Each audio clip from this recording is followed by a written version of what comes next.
السلام علیکم۔ اللہم صلی علی محمد وعلی آل محمد کما صلیت علی ابراہیم وعلی آل ابراہیم انک حمید مجید۔ اللہم بارک علی محمد وعلی آل محمد کما بارکت علی ابراہیم وعلی آل ابراہیم انک حمید مجید۔ اعوذ باللہ من الشیطان الرجیم، بسم اللہ الرحمن الرحیم۔ رب اشرح لی صدری ویسر لی امری واحلل عقدۃ من لسانی یفقہوا قولی۔ رب زدنی علما رب زدنی علما رب زدنی علما۔ اللہم فقہنا فی الدین۔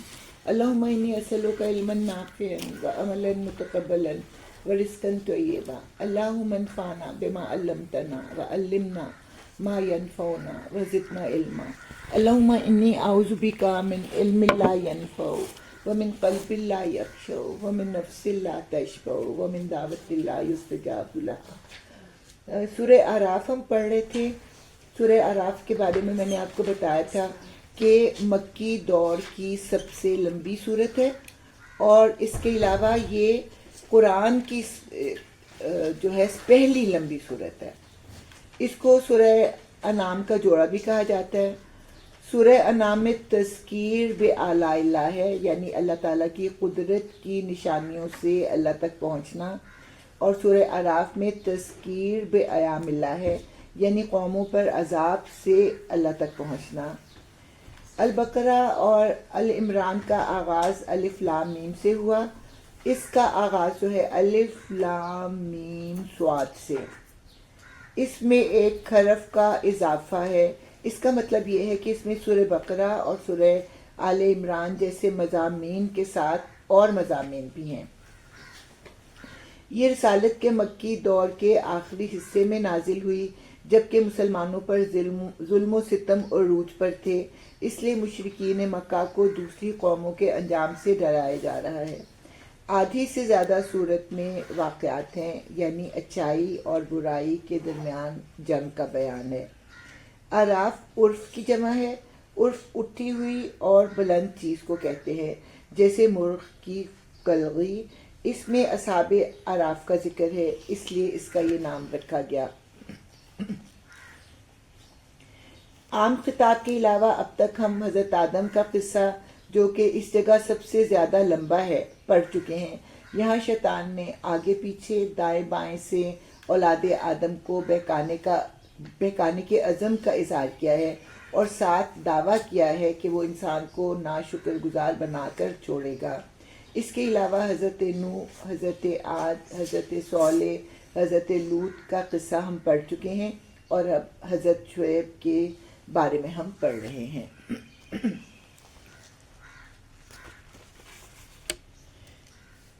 اس کی قوم کے سرداروں نے، جو اپنی بڑائی کے گھمنڈ میں مبتلا تھے، اس سے کہا، اے شعیب، ہم تجھے اور ان لوگوں کو جو تیرے ساتھ ایمان لائے ہیں اپنی بستی سے نکال دیں گے، ورنہ تم لوگوں کو ہماری ملت میں واپس آنا ہوگا۔ شعیب نے جواب دیا، کیا زبردستی ہمیں پھیرا جائے گا؟ خواہ ہم راضی نہ ہوں، ہم اللہ پر جھوٹ گھڑنے والے ہوں گے اگر تمہاری ملت میں پلٹ آئیں، جبکہ اللہ ہمیں اس سے نجات دے چکا ہے۔ ہمارے لیے تو اس طرف پلٹنا اب کسی طرح ممکن نہیں، الا یہ کہ خدا ہمارا رب ہی ایسا چاہے۔ ہمارے رب کا علم ہر چیز پر حاوی ہے، اسی پر ہم نے اعتماد کر لیا۔ اے رب، ہمارے اور ہماری قوم کے درمیان ٹھیک ٹھیک فیصلہ کر دے، اور تو بہترین فیصلہ کرنے والا ہے۔ اس کی قوم کے سرداروں نے، جو بڑائی کے گھمنڈ میں مبتلا تھے اور اس کی بات ماننے سے انکار کر چکے تھے، آپس میں کہا، اگر تم نے شعیب کی پیروی قبول کر لی تو برباد ہو جاؤ گے، یعنی تمہاری دنیا برباد ہو جائے گی۔ مگر ہوا یہ کہ ایک دہلا دینے والی آفت نے ان کو آ لیا، اور وہ اپنے گھروں میں اوندھے پڑے کے پڑے رہ گئے۔ جن لوگوں نے شعیب کو جھٹلایا وہ ایسے مٹے کہ گویا کبھی ان گھروں میں بسے ہی نہ تھے۔ شعیب کے جھٹلانے والے ہی آخر کار برباد ہو کر رہے، اور شعیب یہ کہہ کر ان کی بستیوں سے نکل گیا، اے برادران قوم، میں نے اپنے رب کے پیغامات تمہیں پہنچا دیے اور تمہاری خیر خواہی کا حق ادا کر دیا۔ اب میں اس قوم پر کیسے افسوس کروں جو قبول حق سے انکار کرتی ہے۔ اصل میں الفاظ تو ایسے ہیں، لیکن اس کے پیچھے آپ کو ان کا شدید دکھ اور صدمہ جو ہے وہ چھپا ہوا نظر آتا ہے، کیونکہ ہر رسول جو ہوتا ہے بہت شفیق ہوتا ہے اپنی امت کے لیے۔ کبھی ایسا نہیں ہوا کہ ہم نے کسی بستی میں نبی بھیجا ہو اور اس بستی کے لوگوں کو پہلے تنگی اور سختی میں مبتلا نہ کیا ہو، اس خیال سے کہ شاید وہ عاجزی پر اتر آئیں۔ پھر ہم نے ان کی بدحالی کو خوشحالی سے بدل دیا، یہاں تک کہ وہ خوب پھلے پھولے اور کہنے لگے ہمارے اسلاف پر بھی اچھے اور برے دن آتے ہی رہے ہیں۔ آخر کار ہم نے اچانک انہیں پکڑ لیا اور انہیں خبر تک نہ ہوئی۔ اگر بستیوں کے لوگ ایمان لاتے اور تقوی کی روش اختیار کرتے تو ہم ان پر آسمان اور زمین سے برکتوں کے دروازے کھول دیتے، مگر انہوں نے تو جھٹلایا، لہٰذا ہم نے اس بری کمائی کے حساب میں انہیں پکڑ لیا جو وہ سمیٹ رہے تھے۔ پھر کیا بستیوں کے لوگ اب اس سے بے خوف ہو گئے ہیں کہ ہماری گرفت کبھی اچانک ان پر رات کے وقت نہ آ جائے گی جبکہ وہ سوتے پڑے ہوں گے، یا انہیں اطمینان ہو گیا ہے کہ ہمارا مضبوط ہاتھ کبھی یکایک ان پر دن کے وقت نہ پڑے گا جبکہ وہ کھیل رہے ہوں گے۔ کیا یہ لوگ اللہ کی چال سے بے خوف ہیں؟ حالانکہ اللہ کی چال سے تو وہی قوم بے خوف ہوتی ہے جو تباہ ہونے والی ہو۔ اور کیا ان لوگوں کو جو سابق اہل زمین کے بعد زمین کے وارث ہوتے ہیں اس امر واقعی نے کچھ سبق نہیں دیا کہ اگر ہم چاہیں تو ان کے قصوروں پر انہیں پکڑ سکتے ہیں؟ یعنی مشرکین مکہ کو ایک تنبیہ ہے، مگر وہ سبق آموز حقائق سے تغافل برتتے ہیں اور ہم ان کے دلوں پر مہر لگا دیتے ہیں، پھر وہ کچھ نہیں سنتے۔ یہ قومیں جن کے قصے ہم تمہیں سنا رہے ہیں تمہارے سامنے مثال میں موجود ہیں، یعنی کہ عرب کے لوگ جب تجارتی قافلوں کے ساتھ سفر کرتے تھے تو یہ اجڑی ہوئی بستیاں ان کے راستے میں آتی تھیں، یہ ان سے آگاہ تھے۔ ان کے رسول ان کے پاس کھلی کھلی نشانیاں لے کر آئے، مگر جس چیز کو وہ ایک دفعہ جھٹلا چکے تھے پھر اسے وہ ماننے والے نہ تھے۔ دیکھو اس طرح ہم منکرین حق کے دلوں پر مہر لگا دیتے ہیں کہ انہیں اپنی غلطی نظر ہی نہیں آتی۔ ہم نے ان میں سے اکثر میں کوئی پاس عہد نہ پایا۔ پاس عہد سے مراد کیا ہے کہ وعدہ الست جو ہے ان کو یاد نہ رہا، بلکہ اکثر کو فاسق ہی پایا۔ اب اللہ تعالیٰ اس بات کا شکوہ کر رہے ہیں۔ پھر ان قوموں کے بعد جن کا ذکر اوپر کیا گیا ہم نے موسیٰ کو اپنی نشانیوں کے ساتھ اور اس کی قوم کے سرداروں کے پاس بھیجا۔ ایک بات جو ہے وہ تھوڑی سی سمجھ لیں کہ حضرت نوح کی قوم کا ذکر آیا، اس کے بعد حضرت عاد کی اور حضرت صالح کی۔ اس میں ایک تو آپ کو بت پرستی کے علاوہ کوئی چیز نہیں ملتی، لیکن اس کے بعد جو ہے وہ اخلاقی بیماریاں ان میں شروع ہو گئی تھیں۔ جیسے لوط کی قوم میں وہی تھا کہ راستوں پر بیٹھتے اور پھر وہ عمل قوم لوط میں مبتلا ہو گئے۔ اس کے بعد یہ شعیب کے لوگ جو تھے یہ بھی راستوں کو روکتے تھے اور اس کے ساتھ ساتھ ناپ تول میں بھی کمی کیا کرتے تھے۔ اب یہاں پہ جو حضرت موسیٰ کا ذکر ہے نا وہ بہت لمبا آئے گا، اس لیے کہ اب ہجرت کا زمانہ آنے والا ہے، تو حضور صلی اللہ علیہ وسلم کو حضرت موسیٰ کی بیک گراؤنڈ جو ہے اور بنی اسرائیل کا طرز عمل وہ اچھی طرح سے بتایا جا رہا ہے۔ تو یہ اب جو ہے ہجرت کے لیے ذہنی تیاری ہے۔ پھر ان قوموں کے بعد جن کا ذکر اوپر کیا گیا ہے ہم نے موسیٰ کو اپنی نشانیوں کے ساتھ فرعون اور اس کی قوم کے سرداروں کے پاس بھیجا، مگر انہوں نے بھی ہماری نشانیوں کے ساتھ ظلم کیا، یعنی ان کو جادو قرار دیا۔ پس دیکھو کہ ان مفسدوں کا کیا انجام ہوا۔ موسیٰ نے کہا اے فرعون، میں کائنات کے مالک کی طرف سے بھیجا ہوا آیا ہوں، میرا منصب یہی ہے کہ اللہ کا نام لے کر کوئی بات حق کے سوا نہ کہوں۔ میں تم لوگوں کے پاس تمہارے رب کی طرف سے صریح دلیل ماموریت لے کر آیا ہوں، لہٰذا تو بنی اسرائیل کو میرے ساتھ بھیج دے۔ فرعون نے کہا اگر تو کوئی نشانی لایا ہے اور اپنے دعوے میں سچا ہے تو اسے پیش کر۔ موسیٰ نے اپنا عصا پھینکا اور یکایک وہ ایک جیتا جاگتا اژدہا تھا، اس نے اپنی جیب سے ہاتھ نکالا اور سب دیکھنے والوں کے سامنے وہ چمک رہا تھا۔ اس پر فرعون کی قوم کے سرداروں نے آپس میں کہا، یقیناً یہ شخص بڑا ماہر جادوگر ہے، تمہیں تمہاری زمین سے بے دخل کرنا چاہتا ہے، اب کہو کیا کہتے ہو؟ پھر ان سب نے فرعون کو مشورہ دیا کہ اسے اور اس کے بھائی کو انتظار میں رکھیے اور تمام شہروں میں ہرکارے بھیج دیجیے کہ ہر ماہر فن جادوگر کو آپ کے پاس لے آئیں۔ چنانچہ جادوگر فرعون کے پاس آ گئے۔ اب یہاں پہ ہم کیا دیکھتے ہیں؟ کوئی تناسب ہے؟ جادوگروں کی ایک فوج ہے اور ان کا مقابلہ ایک شخص سے، یہ چلیں آپ حضرت ہارون کو بھی ملا لیں، تو دو اشخاص سے مقابلہ کرنے کے لیے انہوں نے جادوگروں کی فوج جمع کر لی۔ اب اس سے پہلے کہ مقابلہ شروع ہوتا، جادوگروں نے فرعون سے کہا، اگر ہم غالب رہے تو ہمیں اس کا صلہ تو ضرور ملے گا نا؟ فرعون نے جواب دیا، ہاں، اور تم مقرب بارگاہ ہوگے۔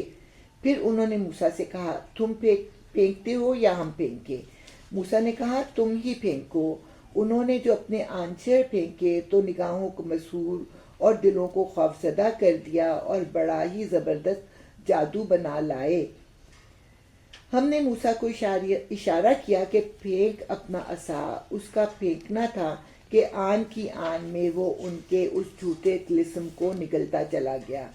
اس طرح جو حق تھا وہ حق ثابت ہوا اور جو کچھ انہوں نے بنا رکھا تھا، یعنی جادو سے جو کچھ انہوں نے گھڑ رکھا تھا، وہ باطل ہو کر رہ گیا۔ فرعون اور اس کے ساتھی میدان مقابلہ میں مغلوب ہوئے اور فتح مند ہونے کے بجائے الٹے ذلیل ہو گئے، اور جادوگروں کا حال یہ ہوا کہ گویا کسی چیز نے اندر سے انہیں سجدے میں گرا دیا۔ کہنے لگے، ہم نے مان لیا رب العالمین کو، اس رب کو جسے موسیٰ اور ہارون مانتے ہیں۔ اتنی جلدی وہ ایمان کیوں لے آئے؟ انہیں جادو کی لمٹس کا پتہ تھا۔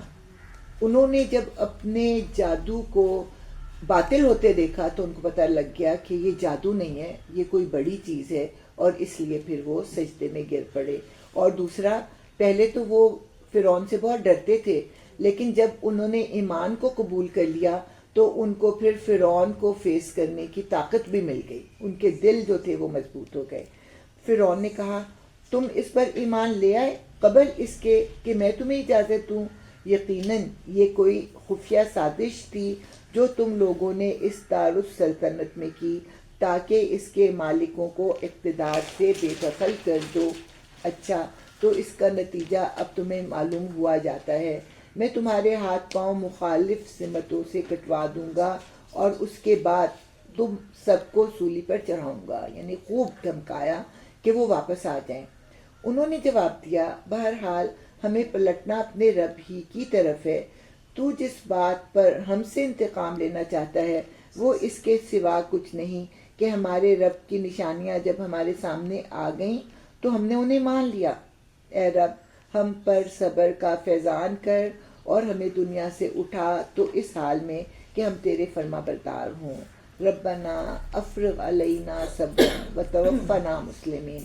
اب ان کو یہ پتہ لگ گیا تھا کہ اب ہم فرعون کے غصے کا شکار ہونے والے ہیں اور وہ ہمیں اذیتیں دیکھ کے نشان عبرت بنائے گا۔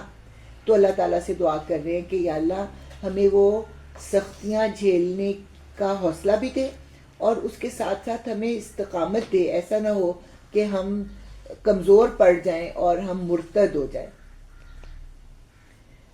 فرعون سے اس کی قوم کے سرداروں نے کہا، کیا تو موسیٰ اور اس کی قوم کو یوں ہی چھوڑ دے گا کہ ملک میں فساد پھیلائیں اور وہ تیری اور تیرے معبودوں کی بندگی چور بیٹھیں؟ فرعون نے جواب دیا، میں ان کے بیٹوں کو قتل کراؤں گا اور ان کی عورتوں کو جیتا رہنے دوں گا۔ ہمارے اقتدار کی گرفت ان پر مضبوط ہے، یعنی اپنی قوت پر بہت مان تھا۔ اور یہاں پہ یہ ہے کہ وہ اپنے آپ کو اگرچہ معبود کہلاتا تھا لیکن اس کے باوجود وہ بتوں کو بھی مانتا تھا۔ تو یہاں پہ اس کے جو ساتھی تھے اس کی برائی کو ہلکا کرنے کی بجائے اس کو بڑھاوا دے رہے تھے کہ اس کا غصہ بھڑکا رہے تھے کہ تجھے بھی چھوڑ دیں گے، تیرے معبودوں کو بھی چھوڑ دیں گے. تو اس نے پھر فیصلہ کیا، وہی جو حضرت موسیٰ کی پیدائش کے وقت حالات و واقعات تھے کہ بنی اسرائیل کے لڑکوں کو ذبح کر دیا جاتا اور عورتوں کو چھوڑ دیا جاتا. موسیٰ نے اپنی قوم سے کہا، اللہ سے مدد مانگو اور صبر کرو، زمین اللہ کی ہے، اپنے بندوں میں سے جس کو چاہتا ہے اس کا وارث بنا دیتا ہے، اور آخری کامیابی انہی کے لیے ہے جو اس سے ڈرتے ہوئے کام کریں. اس کی قوم کے لوگوں نے کہا، تیرے آنے سے پہلے بھی ہم ستائے جاتے تھے اور اب تیرے آنے پر بھی ستائے جا رہے ہیں. اس نے جواب دیا، قریب ہے وہ وقت کہ تمہارا رب تمہارے دشمن کو ہلاک کر دے اور تم کو زمین میں خلیفہ بنائے، اور پھر دیکھے کہ تم کیسے عمل کرتے ہو. اقتدار دے کے اللہ تعالیٰ آزماتا ہے کہ اب تم کرتے کیا ہو. ہم نے فرعون کے لوگوں کو کئی سال تک قحط اور پیداوار میں کمی میں مبتلا رکھا، شاید ان کو ہوش آئے، مگر ان کا حال یہ تھا کہ جب اچھا زمانہ آتا تو کہتے ہم اسی کے مستحق ہیں، اور جب برا زمانہ آتا تو موسیٰ اور اس کے ساتھیوں کو اپنے لیے فعال بد ٹھہراتے کہ یہ منحوس لوگ جب سے آئے ہیں ہم مشکلوں میں مبتلا ہو رہے ہیں. حالانکہ در حقیقت ان کی فعال بد تو اللہ کے پاس تھی، مگر ان میں سے اکثر بے علم تھے. انہوں نے موسیٰ سے کہا، تو ہمیں مسحور کرنے کے لیے خواہ کوئی نشانی لے آئے، ہم تیری بات ماننے والے نہیں ہیں. یعنی ابھی تک وہ یہی کہہ رہے ہیں کہ یہ تو ساحر ہے، یہ تو جادو کرتا ہے. آخر کار ہم نے ان پر طوفان بھیجا، ٹڈی دل چھوڑے، سرسریاں پھیلائیں. سرسری سے مراد یہ ہے کہ ایک تو سرسری ہوتی ہے، اس کے علاوہ جوئیں اور کیا کہتے ہیں کھٹمل اور اس طرح کی چیزیں جو انتہائی اذیت دیتی ہیں. چھوٹی سی ہوتی ہیں لیکن کتنی اذیت دیتی ہیں. مینڈک نکالے اور خون برسایا، یہ سب نشانیاں الگ الگ کر کے دکھائیں، مگر وہ سرکشی کیے چلے گئے اور وہ بڑے ہی مجرم لوگ تھے. جب کبھی ان پر بلا نازل ہو جاتی تو کہتے، اے موسیٰ، تجھے اپنے رب کی طرف سے جو منصب حاصل ہے اس کی بنا پر ہمارے حق میں دعا کر. اگر اب کہ تو ہم پر سے یہ بلا ٹلوا دے تو ہم تیری بات مان لیں گے اور بنی اسرائیل کو تیرے ساتھ بھیج دیں گے. مگر جب ہم ان پر سے اپنا عذاب ایک وقت مقرر تک کے لیے جس کو وہ بہرحال پہنچنے والے تھے ہٹا لیتے تو یکلخت اپنے عہد سے پھر جاتے. تب ہم نے ان سے انتقام لیا اور انہیں سمندر میں غرق کر دیا، کیونکہ انہوں نے ہماری نشانیوں کو جھٹلایا تھا اور ان سے بے پرواہ ہو گئے تھے. اور ان کی جگہ ہم نے ان لوگوں کو جو کمزور بنا کر رکھے گئے تھے اس سرزمین کے مشرق اور مغرب کا وارث بنا دیا، یعنی کہ مصر اور شام کا، جسے ہم نے برکتوں سے مال کیا تھا. کون سی سرزمین ہے جس کو ہمیشہ اللہ تعالیٰ کہتے ہیں کہ برکتیں اس کو عطا کی تھی؟ فلسطین. تو فلسطین کے مشرق میں مصر اور مغرب میں شام. اس طرح بنی اسرائیل کے حق میں تیرے رب کا وعدہ خیر پورا ہوا، کیونکہ انہوں نے صبر سے کام لیا تھا، اور فرعون اور اس کی قوم کا وہ سب کچھ برباد کر دیا گیا جو وہ بناتے اور چڑھاتے تھے. یعنی کہ ان کے آرٹس میں جو کلرز ہیں نا آج تک موجود ہیں. اور اسی طرح ممیز بناتے تھے اور چڑھاتے تھے، جو بڑی بڑی بلڈنگیں اہرام مصر وغیرہ انہوں نے بنائی تھیں. تو سب کچھ جو تھا وہ برباد کر دیا گیا. حالانکہ وہ جو کہتے ہیں نا کھنڈرات ابھی بھی موجود ہیں. اچھا جی.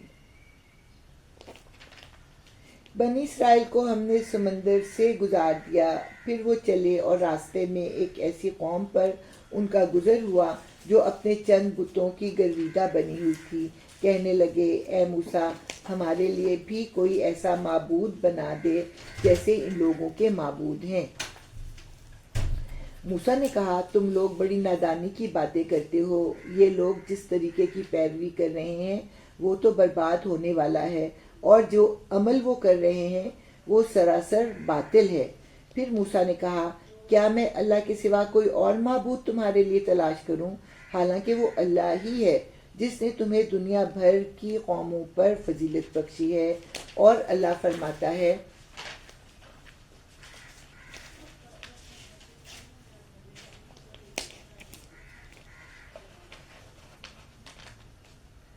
وہ وقت یاد کرو جب ہم نے فرعون والوں سے تمہیں نجات دی، جن کا حال یہ تھا کہ تمہیں سخت عذاب میں مبتلا رکھتے تھے، تمہارے بیٹوں کو قتل کرتے اور تمہاری عورتوں کو زندہ رہنے دیتے تھے، اور اس میں تمہارے رب کی طرف سے تمہاری بڑی آزمائش تھی۔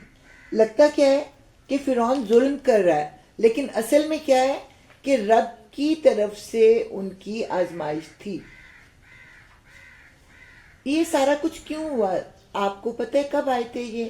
حضرت یوسف کے مصر جانے کے بعد یہ لوگ یہاں پہ دعوت دے کر بلائے گئے تھے اور بڑی عزت سے انہوں نے کچھ وقت گزارا۔ اس کے بعد یہ ہوا کہ یہ بد اخلاقی میں اور شرک وغیرہ میں مبتلا ہو گئے، اور پھر ایسا ہوا کہ حضرت یوسف کے وقت جو بادشاہ تھا وہ چرواہا بادشاہ تھا، یعنی باہر سے عرب سے آ کے اس نے مصر پر قبضہ کیا ہوا تھا۔ تو اب مصر والے اٹھے اور انہوں نے پھر اس بادشاہ کی نسل سے بادشاہ جو تھی وہ دوبارہ حاصل کر لی، اور اس طرح جیسے ملکہ سبا نے کہا تھا نا کہ جب کوئی دشمن کسی پر قابض ہوتا ہے تو وہاں کے عزت والوں کو ذلیل کرتا ہے، تو جب یہ لوکل لوگ اقتدار میں آئے تو اللہ تعالیٰ نے سزا دینے کے لیے ان کو ان کے بس میں کر دیا، اور رفتہ رفتہ یہ غلام ہو گئے، اور پھر یہ ان سے کام لیتے تھے، اجرت نہیں دیتے تھے، اور موسیٰ کے کہنے کے باوجود وہ بنی اسرائیل کو جانے نہیں دے رہا تھا فرعون۔ کیوں؟ اس لیے کہ وہ چیپ لیبر تھی۔ فرعون کو بلڈنگز بنانے کا بڑا شوق تھا، اس وجہ سے اس کو چیپ لیبر بھی چاہیے تھی، تو اس کو جانے کی اجازت نہیں دے رہا تھا حضرت موسیٰ کو کہ وہ بنی اسرائیل کو لے جائیں۔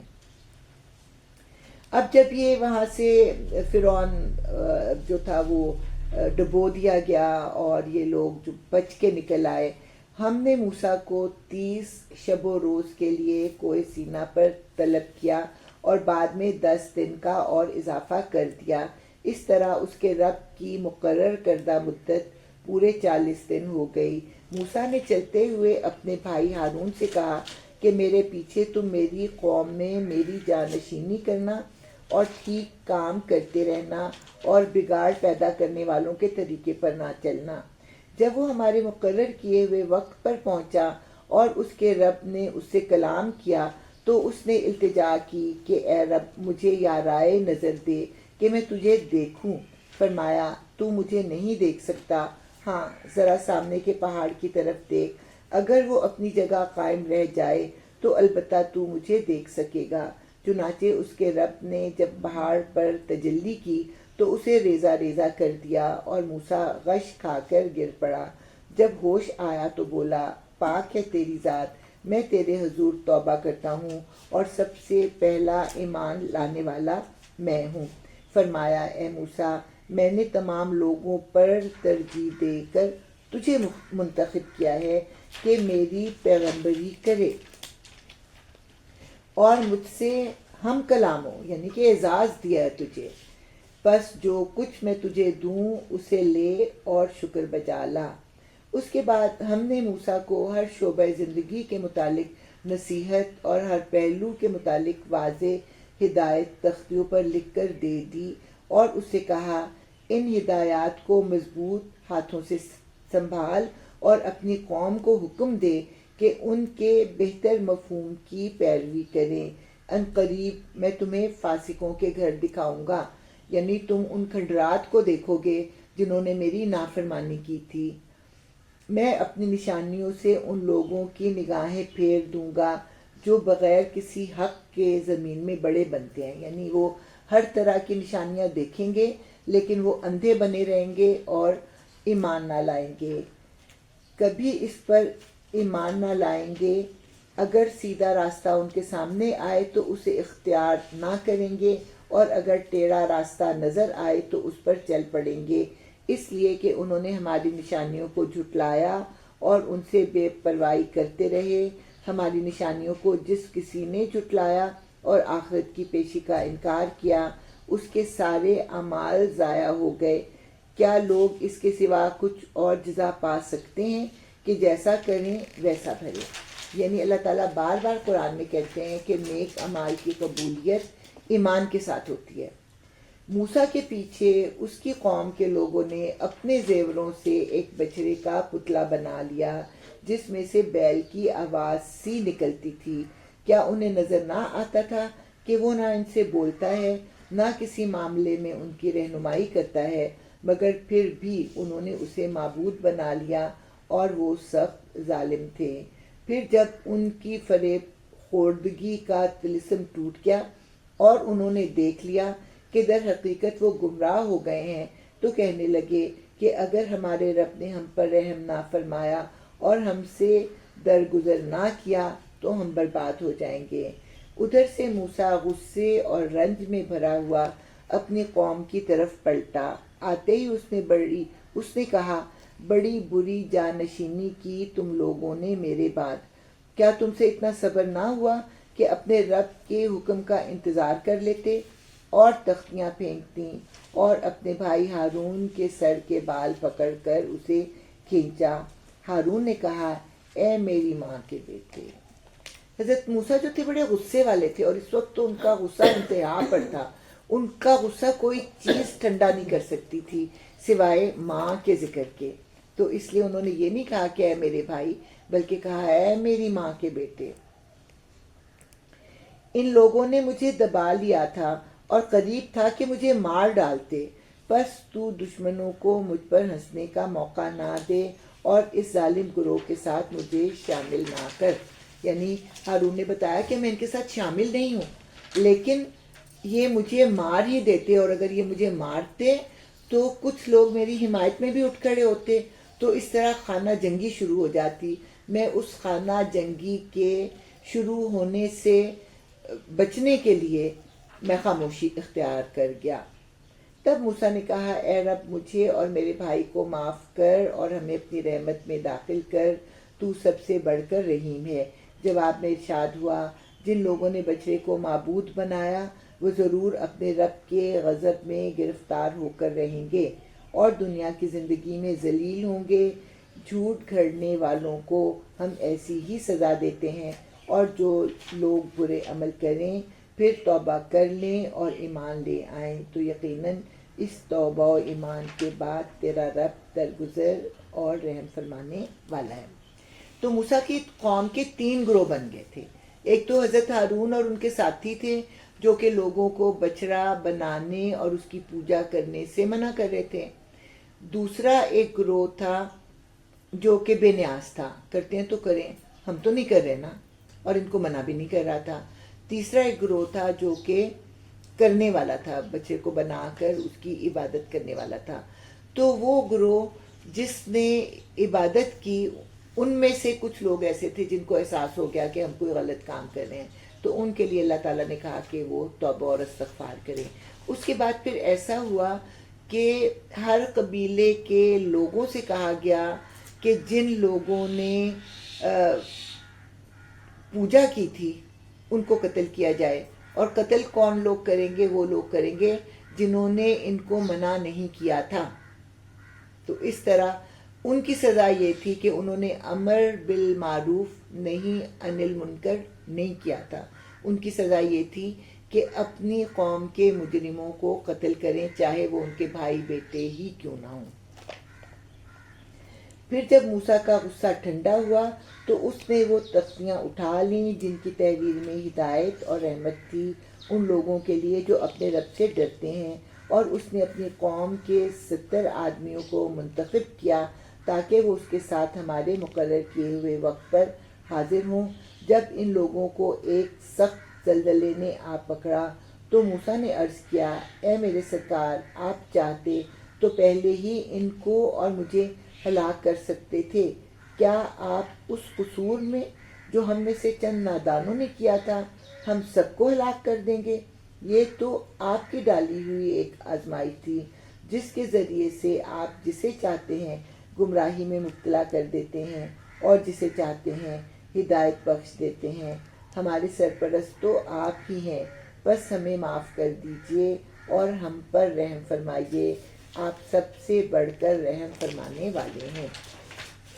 اور ہمارے لیے اس دنیا کی بھلائی بھی لکھ دیجیے اور آخرت کی بھی، ہم نے آپ کی طرف رجوع کر لیا۔ جواب میں ارشاد ہوا، سزا تو میں جسے چاہتا ہوں دیتا ہوں، مگر میری رحمت ہر چیز پر چھائی ہے۔ اللہ تعالیٰ بار بار اپنے آپ کو رحیم بتاتے ہیں، اور اسے میں ان لوگوں کے حق میں لکھوں گا جو نافرمانی سے پرہیز کریں گے، زکوٰۃ دیں گے اور میری آیات پر ایمان لائیں گے۔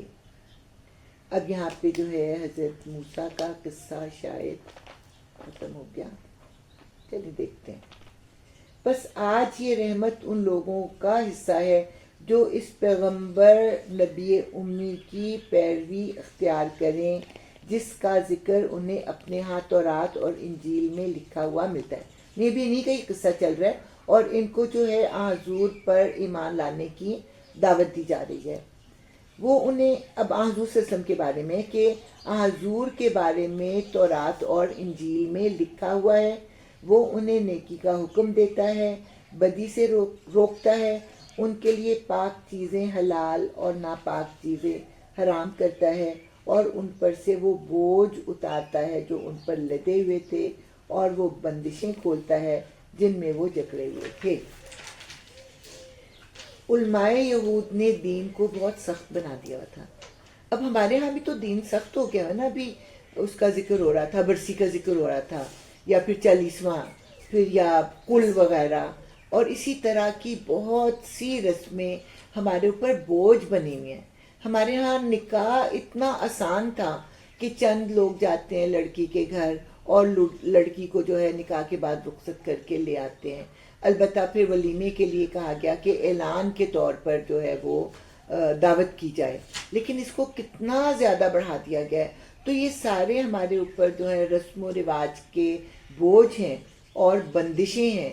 تو یہاں پہ بنی اسرائیل میں بھی اس طرح کے بوجھ اور بندشیں جو تھیں وہ بہت بڑھ گئی تھیں، تو ان کو یہ خوشخبری دی گئی کہ اگر محمد صلی اللہ علیہ وسلم پر ایمان لے آؤ گے تو ان رسم و رواج سے تم نجات پا جاؤ گے۔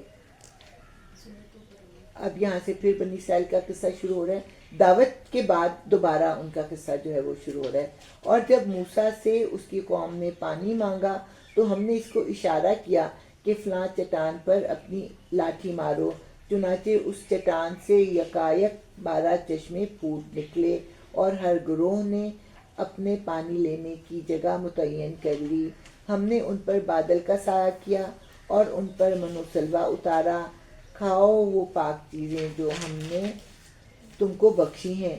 مگر اس کے بعد انہوں نے جو کچھ کیا تو ہم پر ظلم نہیں تھا، بلکہ آپ اپنے ہی اوپر ظلم کر رہے تھے۔ یعنی اللہ تعالیٰ کے احکام کی جب وہ نافرمانی کرتے ہیں تو اللہ تعالیٰ کو کیا فرق پڑتا ہے، لیکن اس کا وبال پھر ان کو خود ہی بھگتنا تھا۔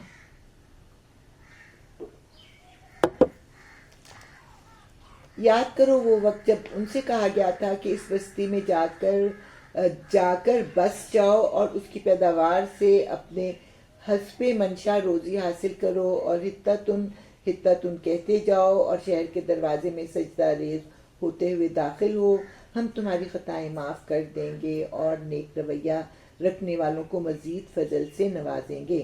مگر جو لوگ ان میں سے ظالم تھے انہوں نے اس بات کو جو ان سے کہی گئی تھی بدل ڈالا، اور نتیجہ یہ ہوا کہ ہم نے ان کے ظلم کی پاداش میں ان پر آسمان سے عذاب بھیج دیا، یعنی ان کے اوپر طاعون کی بیماری آ گئی جس میں کہ ہزاروں لوگ جو تھے وہ مر گئے۔ اب میں نے آپ کو بتایا تھا نا کہ الف لام میم کا مطلب یہ ہے کہ اس میں سورہ بقرہ اور سورہ آل عمران کے مضامین بھی آئیں گے، اور اس کے ساتھ ساتھ ہم دیکھیں گے کہ الف لام میم صاد کی وجہ سے اس میں اور مضامین بھی آئیں گے۔ تو اب یہاں سے جو ہے نا وہی شروع ہو رہے ہیں مضامین جو ہم پہلے سورہ بقرہ میں پڑھائے ہیں، اور ان کی اب تفسیر کی میرا خیال ہے ضرورت نہیں ہے، سب کو پتہ ہی ہے ان کے بارے میں۔ اور ذرا ان سے اس بستی کا حال بھی پوچھو جو سمندر کے کنارے واقع تھی، انہیں یاد دلاؤ وہ واقعہ کہ وہاں کے لوگ سب یعنی ہفتے کے دن احکام الہی کی خلاف ورزی کرتے تھے، اور یہ کہ مچھلیاں سبت ہی کے دن ابھر کر سطح پر ان کے سامنے آتی تھیں اور سبت کے سوا باقی دنوں میں نہیں آتی تھی۔ یہ اس لیے ہوتا تھا کہ ہم ان کی نافرمانیوں کی وجہ سے ان کو آزمائش میں ڈال رہے تھے، اور انہیں یہ بھی یاد دلاؤ کہ جب ان میں سے ایک گروہ نے دوسرے گروہ سے کہا تھا تم ایسے لوگوں کو کیوں نصیحت کرتے ہو جنہیں اللہ ہلاک کرنے والا یا سخت سزا دینے والا ہے، تو انہوں نے جواب دیا تھا ہم یہ سب کچھ تمہارے رب کے حضور اپنی معذرت پیش کرنے کے لیے کرتے ہیں، اور اس امید پر کرتے ہیں کہ شاید یہ لوگ اس کی نافرمانی سے پرہیز کرنے لگیں۔ آخر کار جب وہ ان ہدایات کو بالکل ہی فراموش کر گئے جو انہیں یاد کرائی گئی تھیں، تو ہم نے ان لوگوں کو بچا لیا جو برائی سے روکتے تھے، اور باقی سب لوگوں کو جو ظالم تھے ان کی نافرمانیوں پر سخت عذاب نے پکڑ لیا۔ اب یہاں کے پہ کیا پتہ لگتا ہے؟ یہی چیز جو ہے نا اس وقت بھی اپلائی ہوتی ہے بچڑا بنانے والوں پر بھی، کہ جنہوں نے روکا نہیں تھا ان کو بھی سزا دی گئی۔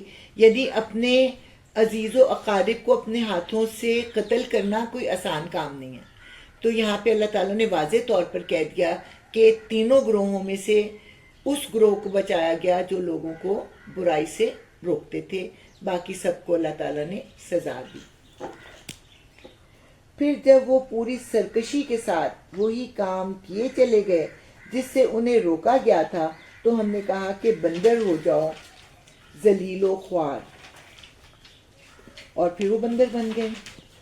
اور یاد کرو جب کہ تمہارے رب نے اعلان کر دیا کہ وہ قیامت تک برابر ایسے لوگ بنی اسرائیل پر مسلط کرتا رہے گا جو ان کو بدترین عذاب دیں گے۔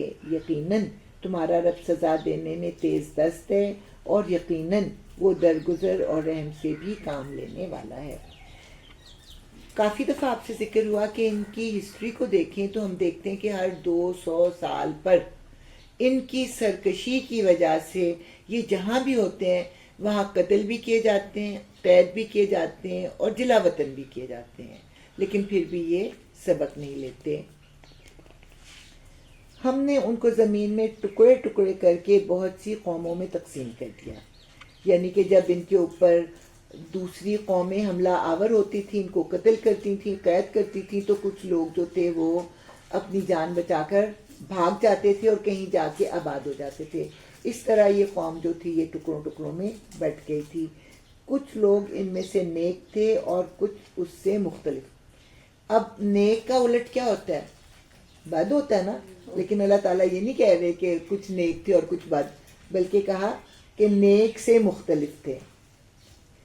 اور ہم ان کو اچھے اور برے حالات سے آزمائش میں مبتلا کرتے رہے کہ شاید یہ پلٹ آئیں۔ پھر اگلی نسلوں کے بعد ایسے ناخلف لوگ ان کے جانشین ہوئے جو کتاب الہی کے وارث ہو کر اسی دنیا دنی کے فائدے سمیٹتے ہیں اور کہہ دیتے ہیں کہ توقع ہے کہ ہمیں معاف کر دیا جائے گا، یعنی کہ تورات کی آیتوں کو غلط فتوے دینے کے لیے استعمال کرتے ہیں اور پھر کہتے ہیں کہ اللہ ہمیں معاف کر دے گا۔ اور اگر وہی متاع دنیا پھر سامنے آتی ہے تو پھر لپک کر اسے لے لیتے ہیں۔ پھر اگلی دفعہ کچھ ایسا موقع آتا ہے تو دوبارہ اس حرکت میں مبتلا ہو جاتے ہیں۔ کیا ان سے کتاب کا عہد نہیں لیا جا چکا ہے کہ اللہ کے نام پر وہی بات کہیں جو حق ہو، اور یہ خود پڑھ چکے ہیں جو کتاب میں لکھا ہے۔ آخرت کی قیام گاہ تو خدا ترس لوگوں کے لیے ہی بہتر ہے۔ کیا تم اتنی سی بات نہیں سمجھتے؟ جو لوگ کتاب کی پابندی کرتے ہیں اور جنہوں نے نماز قائم رکھی ہے، یقیناً ایسے نیک کردار لوگوں کا اجر ہم ضائع نہیں کریں گے۔ انہیں وہ وقت بھی کچھ یاد ہے جبکہ ہم نے پہاڑ کو ہلا کر ان پر اس طرح چا دیا تھا کہ گویا وہ چھتری ہے، اور یہ گمان کر رہے تھے کہ وہ ان پر آ پڑے گا۔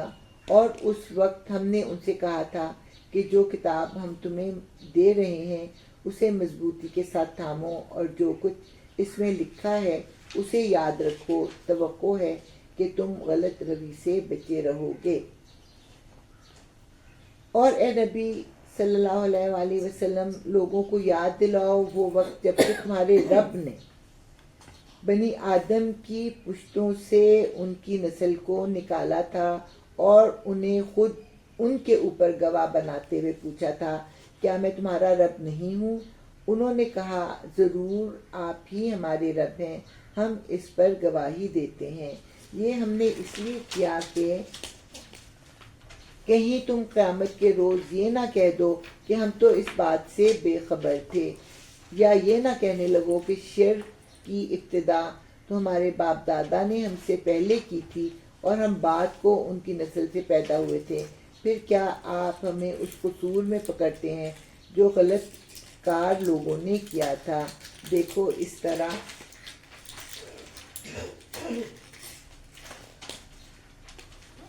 ہم نشانیاں واضح طور پر پیش کرتے ہیں اور اس لیے کرتے ہیں کہ یہ لوگ پلٹ آئیں۔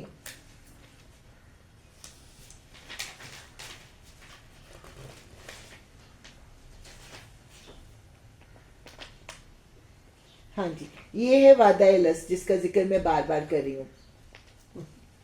اللہ تعالیٰ نے ابھی آدم کو پیدا نہیں کیا، صرف روحوں کو پیدا کیا، اور عالم ارواح میں سب روحوں سے پوچھا کہ کیا میں تمہارا رب نہیں ہوں؟ ہم سب نے جواب دیا کہ بے شک آپ ہی ہمارے رب ہیں۔ اس کے بعد اللہ تعالیٰ نے کہا کہ میرے ساتھ شرک تو نہیں کرو گے؟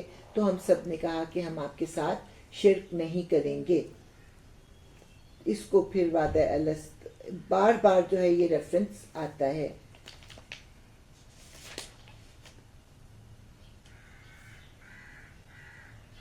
اور اللہ تعالیٰ نے یہ وعدہ کیوں لیا کہ یہ نہ کہنے لگو کہ شرک کی ابتدا تو ہمارے باپ دادا نے ہم سے پہلے کی تھی اور ہم بعد کو ان کی نسل سے پیدا ہوئے، پھر کیا آپ ہمیں اس قصور میں پکڑتے ہیں جو غلط کار لوگوں نے کیا تھا۔ دیکھو اس طرح ہم نشانیاں واضح طور پر پیش کرتے ہیں اور اس لیے کرتے ہیں کہ یہ لوگ پلٹ آئیں۔ اور اے محمد صلی اللہ علیہ وآلہ وسلم ان کے سامنے اس شخص کا حال بیان کرو جس کو ہم نے اپنی آیات کا علم عطا کیا تھا۔ بہت خاص لوگ ہوا کرتے تھے جو بنی اسرائیل میں علم والے تھے، کیونکہ بنی اسرائیل کے علماء نے تورات کو 7 تالوں میں رکھا ہوا تھا۔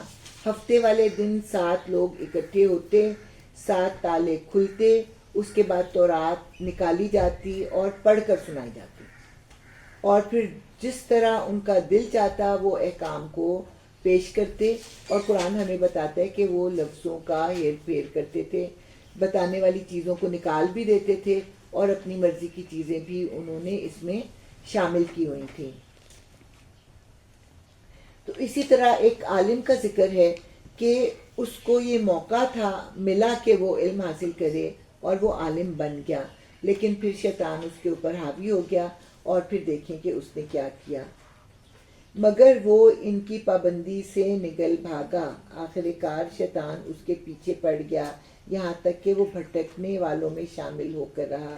اگر ہم چاہتے تو اسے ان آیتوں کے ذریعے سے بلندی عطا کرتے، مگر وہ تو زمین ہی کی طرف جھک کر رہ گیا اور اپنی خواہش نفس ہی کے پیچھے پڑا رہا، لہٰذا اس کی حالت کتے کی سی ہو گئی کہ تم اس پر حملہ کرو تب بھی وہ زبان لٹکائے رہے، اور اسے چھوڑ دو تب بھی زبان لٹکائے رہے۔ یہی مثال ہے ان لوگوں کی جو ہماری آیتوں کو جھٹلاتے ہیں۔ تو اب یہ کہ جب علم ملتا ہے، علم کے مطابق اگر عمل کیا جائے تو اللہ تعالیٰ جو ہے وہ درجوں کو بڑھاتا ہے، لیکن اگر علم کے ساتھ آپ دنیا کی محبت میں بھی مبتلا ہو گئے ہیں تو آہستہ آہستہ وہ علم آپ کو بلندی نہیں دیتا، بلکہ پھر اللہ تعالیٰ اتنا ہی آپ کو ذلیل کرتے ہیں، عام لوگوں سے زیادہ ذلیل کرتے ہیں، کیونکہ عام لوگوں کے پاس تو علم نہیں ہوتا نا۔ تو جب علم ہوتے ہوئے کوئی اللہ تعالیٰ کی باتوں پر عمل نہیں کرتا تو پھر اللہ تعالیٰ اس کو ذلیل کرتے ہیں، اور یہاں پہ اللہ تعالیٰ نے اس کو کتے کے ساتھ ملا دیا ہے۔ یہی مثال ہے ان لوگوں کی جو ہماری آیات کو جھٹلاتے ہیں۔ تم یہ حکایات ان کو سناتے رہو، شاید کہ یہ کچھ غور و فکر کریں۔ بڑی ہی بری مثال ہے ایسے لوگوں کی جنہوں نے ہماری آیات کو جھٹلایا اور وہ آپ اپنے ہی اوپر ظلم کرتے رہے ہیں۔ جسے اللہ ہدایت بخشے بس وہی راہ راست پاتا ہے، اور جس کو اللہ اپنی رہنمائی سے محروم کر دے وہی ناکام و نامراد ہو کر رہتا ہے۔ اور یہ حقیقت ہے کہ بہت سے جن اور انسان ایسے ہیں جن کو ہم نے جہنم ہوئی کے لیے پیدا کیا ہے۔ یعنی یہ نہیں کہ اللہ تعالیٰ نے جب پیدا کیا تو انہوں نے پہلے سے ٹپا لگا دیا، یہ لوگ جہنم میں جائیں گے، یہ جنت میں جائیں گے، یہ ایسے ہیں، یہ ایسے ہیں، بلکہ اللہ تعالیٰ کو اپنے پری نالج سے پتا تھا کہ ان لوگوں کو جو مرضی ہدایت کی بات بتا دی جائے یہ لوگ اس پر ایمان نہیں لائیں گے اور یہ جہنم میں ہی جائیں گے۔ اس کا مطلب یہ نہیں کہ اللہ تعالیٰ نے ان کی قسمت میں جہنم میں جانا لکھا تھا، بلکہ انہوں نے اپنے آپ کو جہنم کے لیے وقف کر دیا تھا، یا جہنم کے لیے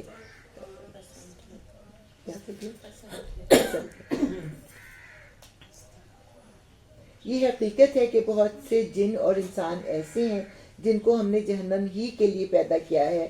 ان کے پاس دل ہیں مگر وہ ان سے نہیں سوچتے، ان کے پاس آنکھیں ہیں مگر وہ ان سے نہیں دیکھتے، ان کے پاس کان ہیں مگر ان سے سنتے نہیں، وہ جانوروں کی طرح ہیں بلکہ ان سے بھی زیادہ گئے گزرے۔ زیادہ گئے گزرے کیوں؟ کہ جانوروں کو تو عقل ہی نہیں ہے، تو یہ سب کچھ ہوتے ہوئے بھی اگر وہ جانوروں کی سی زندگی گزار رہے ہیں تو ان کا مرتبہ جو ہے وہ جانوروں سے بھی کم ہے۔ یہ وہ لوگ ہیں جو غفلت میں کھوئے گئے ہیں۔ اللہ اچھے ناموں کا مستحق ہے، اس کو اچھے ہی ناموں سے پکارو اور ان لوگوں کو چھوڑ دو جو اس کے نام رکھنے میں راستے سے منحرف ہو جاتے ہیں۔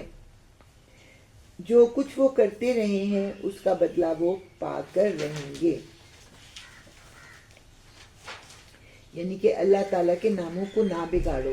تو یہ مشرکین مکہ نے جو عزا دیوی تھی نا، وہ عزیز سے، عزیز کی مؤنث عزا، لات جو تھی وہ اللہ کے نام کی جو مؤنث تھی وہ لات منات، اور منان سے انہوں نے منات بنا لیا تھا۔ تو یہ اللہ تعالیٰ کے ناموں کو ٹیڑھا کرنا ہے۔ الہاد کہتے ہیں اس چیز کو، اللہ تعالیٰ کے ناموں کو بگاڑنے کو الہاد کہتے ہیں۔ ہماری مخلوق میں ایک گروہ ایسا بھی ہے جو ٹھیک ٹھیک حق کے مطابق ہدایت اور حق ہی کے مطابق انصاف کرتا ہے۔ رہے وہ لوگ جنہوں نے ہماری آیات کو جھٹلا دیا ہے تو انہیں ہم بتدریج ایسے طریقے سے تباہی کی طرف لے جائیں گے کہ انہیں خبر تک نہ ہوگی۔ میں ان کو ڈھیل دے رہا ہوں، میری چال کا کوئی توڑ نہیں ہے۔ اور کیا ان لوگوں نے کبھی سوچا نہیں ان کے رفیق پر جنون کا کوئی اثر نہیں ہے؟ اب یہ حضور صلی اللہ علیہ وسلم کے بارے میں ہے۔ مشرکین مکہ نے حضور صلی اللہ علیہ وسلم کو نبوت سے پہلے کیا نام دیے ہوئے تھے؟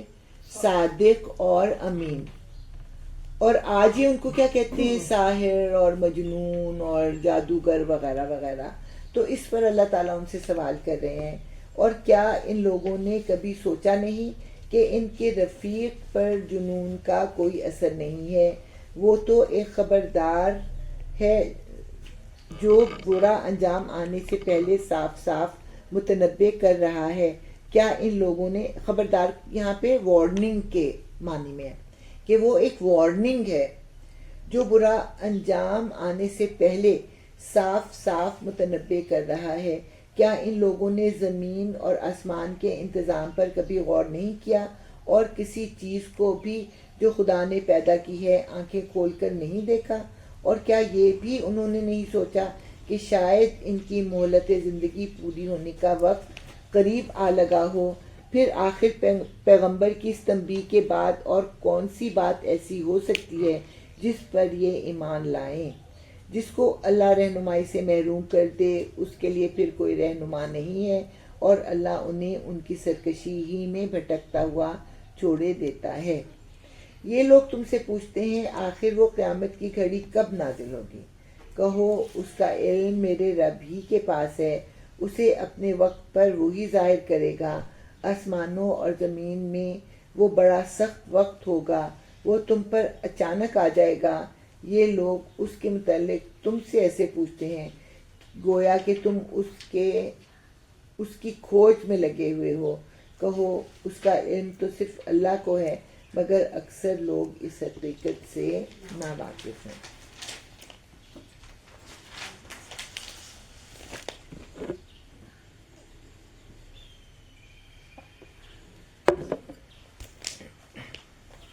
اے محمد صلی اللہ علیہ وآلہ وسلم، ان سے کہو میں اپنی ذات کے لیے کسی نفع اور نقصان کا اختیار نہیں رکھتا، اللہ ہی جو کچھ چاہتا ہے وہ ہوتا ہے، اور اگر مجھے غیب کا علم ہوتا تو میں بہت سے فائدے اپنے لیے حاصل کر لیتا اور مجھے کبھی کوئی نقصان نہ پہنچتا۔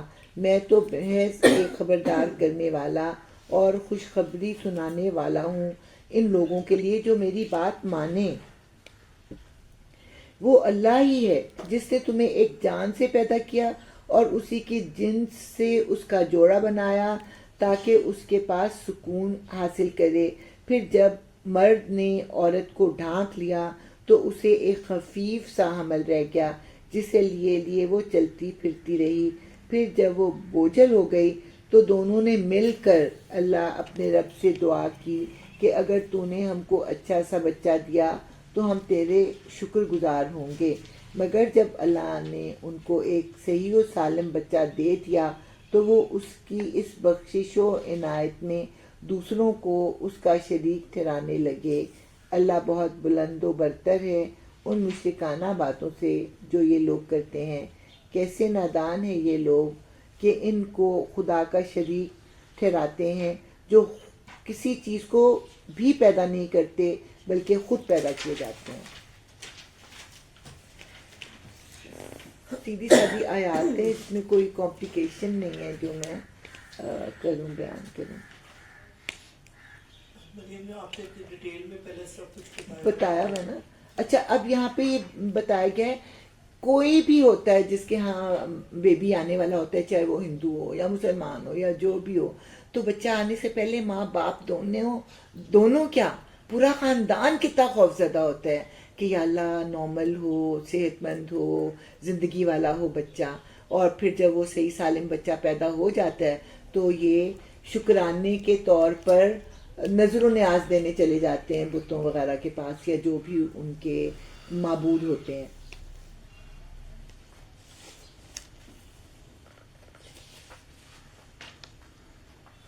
ہاں جی، ہاں، کیسے نادان ہے یہ لوگ کہ ان کو خدا کا شریک ٹھہراتے ہیں جو کسی چیز کو بھی پیدا نہیں کرتے بلکہ خود پیدا کیے جاتے ہیں، جو نہ ان کی مدد کر سکتے ہیں اور نہ آپ اپنی ہی مدد پر قادر ہیں۔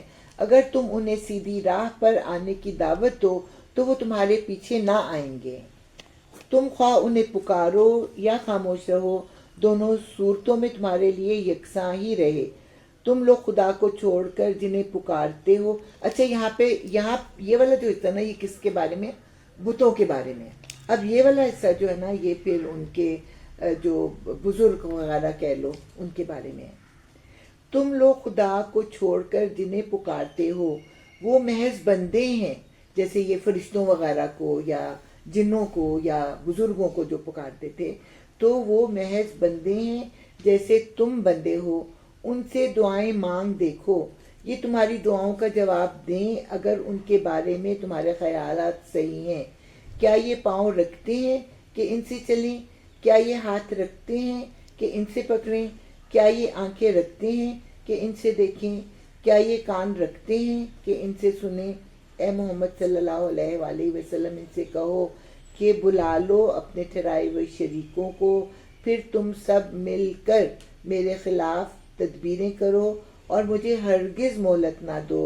میرا حامی و ناصر وہ خدا ہے جس نے یہ کتاب نازل کی ہے اور وہ نیک آدمیوں کی حمایت کرتا ہے۔ بخلاف اس کے تم جنہیں خدا کو چھوڑ کر پکارتے ہو وہ نہ تمہاری مدد کر سکتے ہیں اور نہ خود اپنی ہی مدد کرنے کے قابل ہیں، بلکہ اگر تم انہیں سیدھی راہ پر آنے کے لیے کہو تو وہ تمہاری بات سن بھی نہیں سکتے۔ بظاہر تم کو ایسا نظر آتا ہے کہ وہ تمہاری طرف دیکھ رہے ہیں، مگر فی الواقع وہ کچھ بھی نہیں دیکھتے. یعنی یہاں پہ پھر وہ بتوں کا ہی ذکر ہے. اے نبی صلی اللہ علیہ وآلہ وسلم، نرمی و درگزر کا طریقہ اختیار کرو، معروف کی تلقین کیے جاؤ اور جاہلوں سے نہ الجھو. اگر کبھی شیطان تمہیں اکسائے یعنی تمہیں غصہ آئے تو اللہ کی پناہ مانگو، وہ سب کچھ سننے اور جاننے والا ہے. حقیقت میں جو لوگ متقی ہیں ان کا حال تو یہ ہوتا ہے کہ کبھی شیطان کے اثر سے کوئی برا خیال اگر انہیں چھو بھی جاتا ہے تو فوراً چوکنے ہو جاتے ہیں اور پھر انہیں صاف نظر آنے لگتا ہے کہ ان کے لیے صحیح طریقہ کار کیا ہے. رہے ان کے یعنی شیاطین کے بھائی بند تو وہ انہیں ان کی کجروی میں کھینچے لیے جاتے ہیں اور انہیں بھٹکانے میں کوئی کسر اٹھا نہیں لگتے.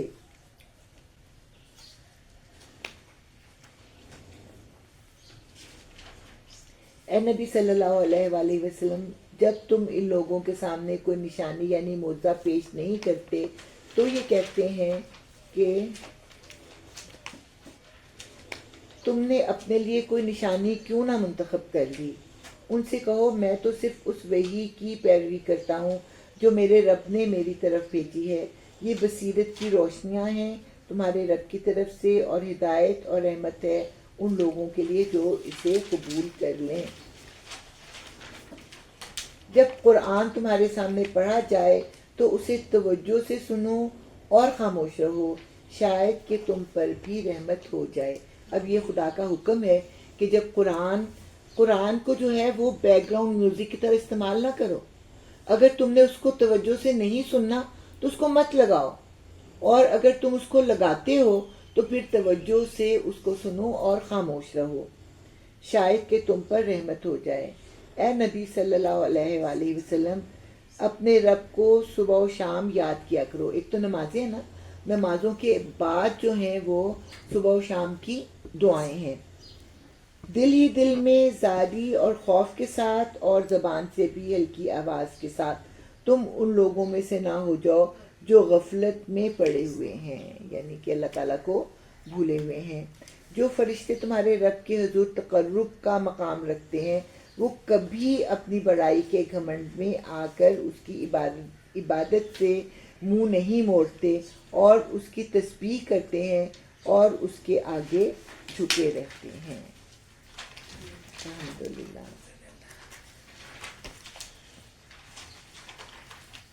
چلیں، وعدہ الست تو آپ نے پڑھ لیا نا.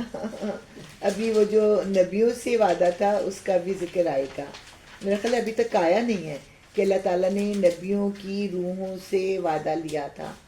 ہاں آ گیا تھا کہ اگر وہی تعلیمات لے کر کوئی رسول آئے تو تم اس پر ایمان لانا، اس کی تعظیم کرنا اور اس کی مدد کرنا، اور اگر وہ تمہاری زندگی میں نہیں آتا تو اپنی امت کو وصیت کر کے جانا کہ وہ اس پر ایمان لائیں، تعظیم کریں اور اس کی مدد کریں. سورہ انفال، پہلی اس کا انٹروڈکشن.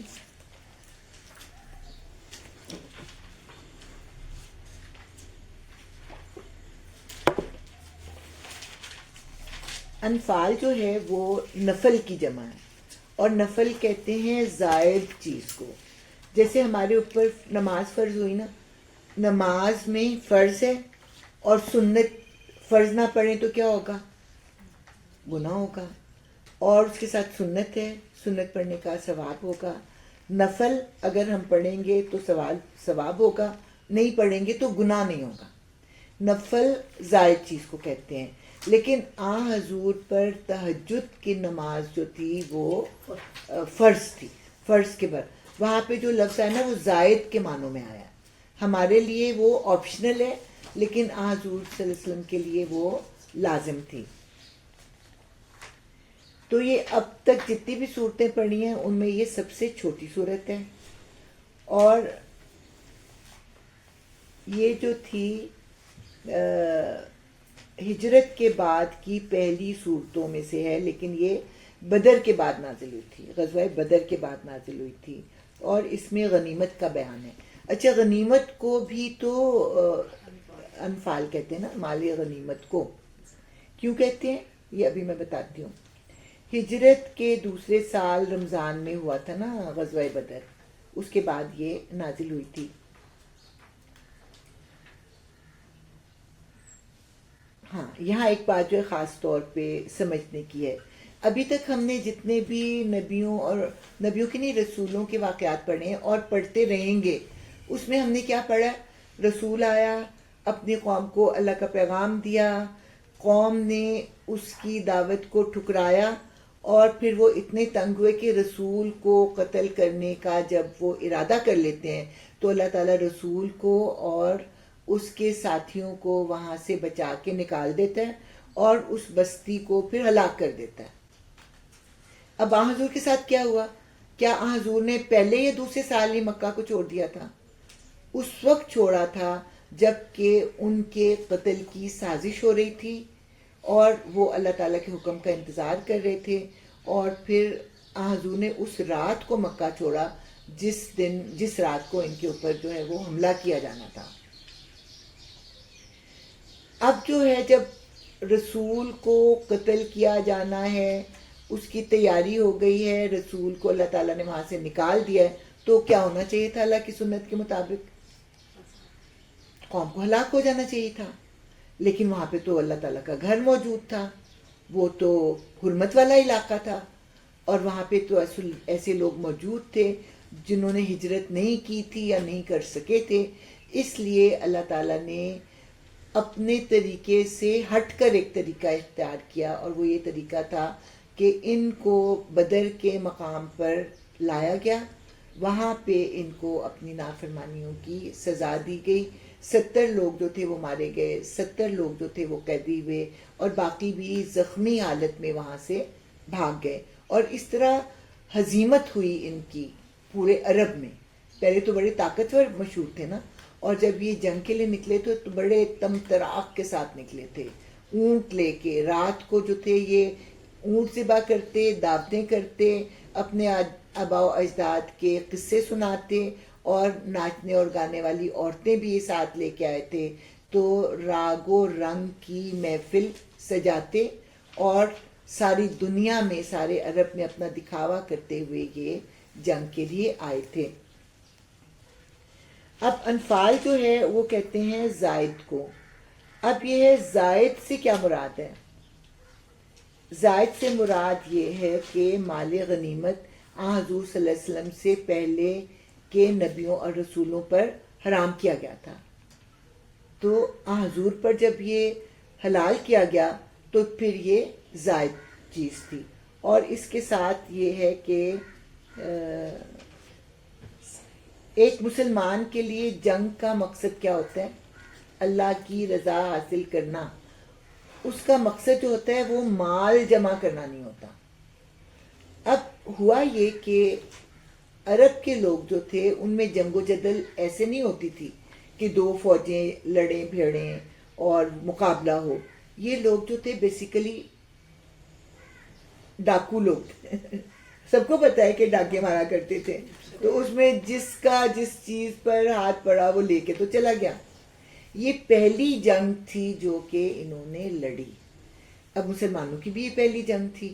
اب جو مال غنیمت ان کے ہاتھ آیا تو اب ان کو سمجھ نہیں آ رہی تھی کہ اس کو کیا کیا جائے. تو پہلے کا طریقہ کیا تھا کہ جس کے ہاتھ جو چیز لگی وہ اس نے لے لی. اب یہاں بھی تقریباً ایسا ہی تھا کہ کچھ لوگ جو تھے وہ دشمن جب بھاگ رہا تھا اس کے پیچھے بھاگے, کچھ لوگ جو تھے وہ حضور صلی اللہ علیہ وسلم کا دفاع کر رہے تھے, کچھ لوگ جو تھے وہ بوڑھے تھے, وہ نہ پیچھے بھاگ سکے اور نہ وہ مال اکٹھا کر سکے. تو جن لوگوں نے مال غنیمت جمع کیا انہوں نے کہا کہ یہ تو ہمارا ہے. اب ان میں جھگڑے کی کیفیت طاری ہو گئی کہ بھاگنے والوں جو پیچھے بھاگ رہے تھے, پیچھا کر رہے تھے, انہوں نے کہا اگر ہم ان کے پیچھے نہ بھاگتے تو وہ پلٹ کر آتے اور تم پر حملہ کرتے, تو ہم نے تمہاری حفاظت کی, اس لیے ہمارا بھی حصہ ہے.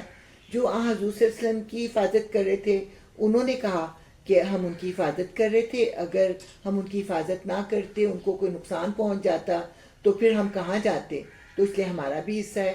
اور پھر بوڑھے لوگوں نے یا جو لوگ بھاگ نہیں سکتے تھے تو انہوں نے کہا کہ کیا ہم جنگ میں شرکت ہوئے تو ہمیں کچھ بھی نہیں ملے گا.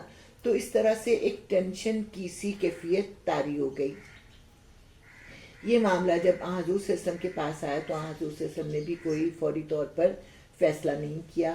البتہ اللہ تعالیٰ نے پھر یہ سورہ انفال جو تھی یہ نازل کی، جس میں مسلمانوں کے لیے ہدایات تھیں کہ انہوں نے جنگ کس طرح سے لڑنی ہے اور جنگ کے بعد پھر انہوں نے کیا کرنا ہے. تو اب ہم پڑھتے ہیں کہ کیا ہوا. اتنا تو آپ کو پتہ ہے نا کہ حضور کو جب قتل کرنے کی سازش کی گئی تو پھر یہ لوگ جو تھے یہ ہجرت کر کے حضور صلی اللہ علیہ وسلم بھی آئے، اور پھر ہجرت جو تھی ایک طرح سے فرض کر دی گئی. سب لوگوں سے کہہ دیا گیا کہ وہ ہجرت کر کے مدینہ میں آ جائیں. تو حضور صلی اللہ علیہ وسلم جب مدینہ میں آئے تو 3 یہودی قبائل تھے، ان سے انہوں نے معاہدہ امن کر لیا اور ان سے کہا کہ ہم مدینہ کا دفاع مل کر کریں گے. اگر مسلمانوں پر کوئی حملہ کرے گا تو یہودی بھی مسلمانوں کے ساتھ مل کے دفاع کریں گے، اور اگر یہود پر کوئی حملہ ہوگا تو مسلمان مل کر دفاع کریں گے اور اس کے اخراجات کو آپس میں تقسیم کیا کریں گے. تو اب ہم دیکھتے ہیں کہ سورہ انفال میں ہمیں کیا بتایا جاتا ہے. اس کے جو ریلیٹڈ چیزیں نا میں آیتوں کے ساتھ ساتھ بیان کروں گی.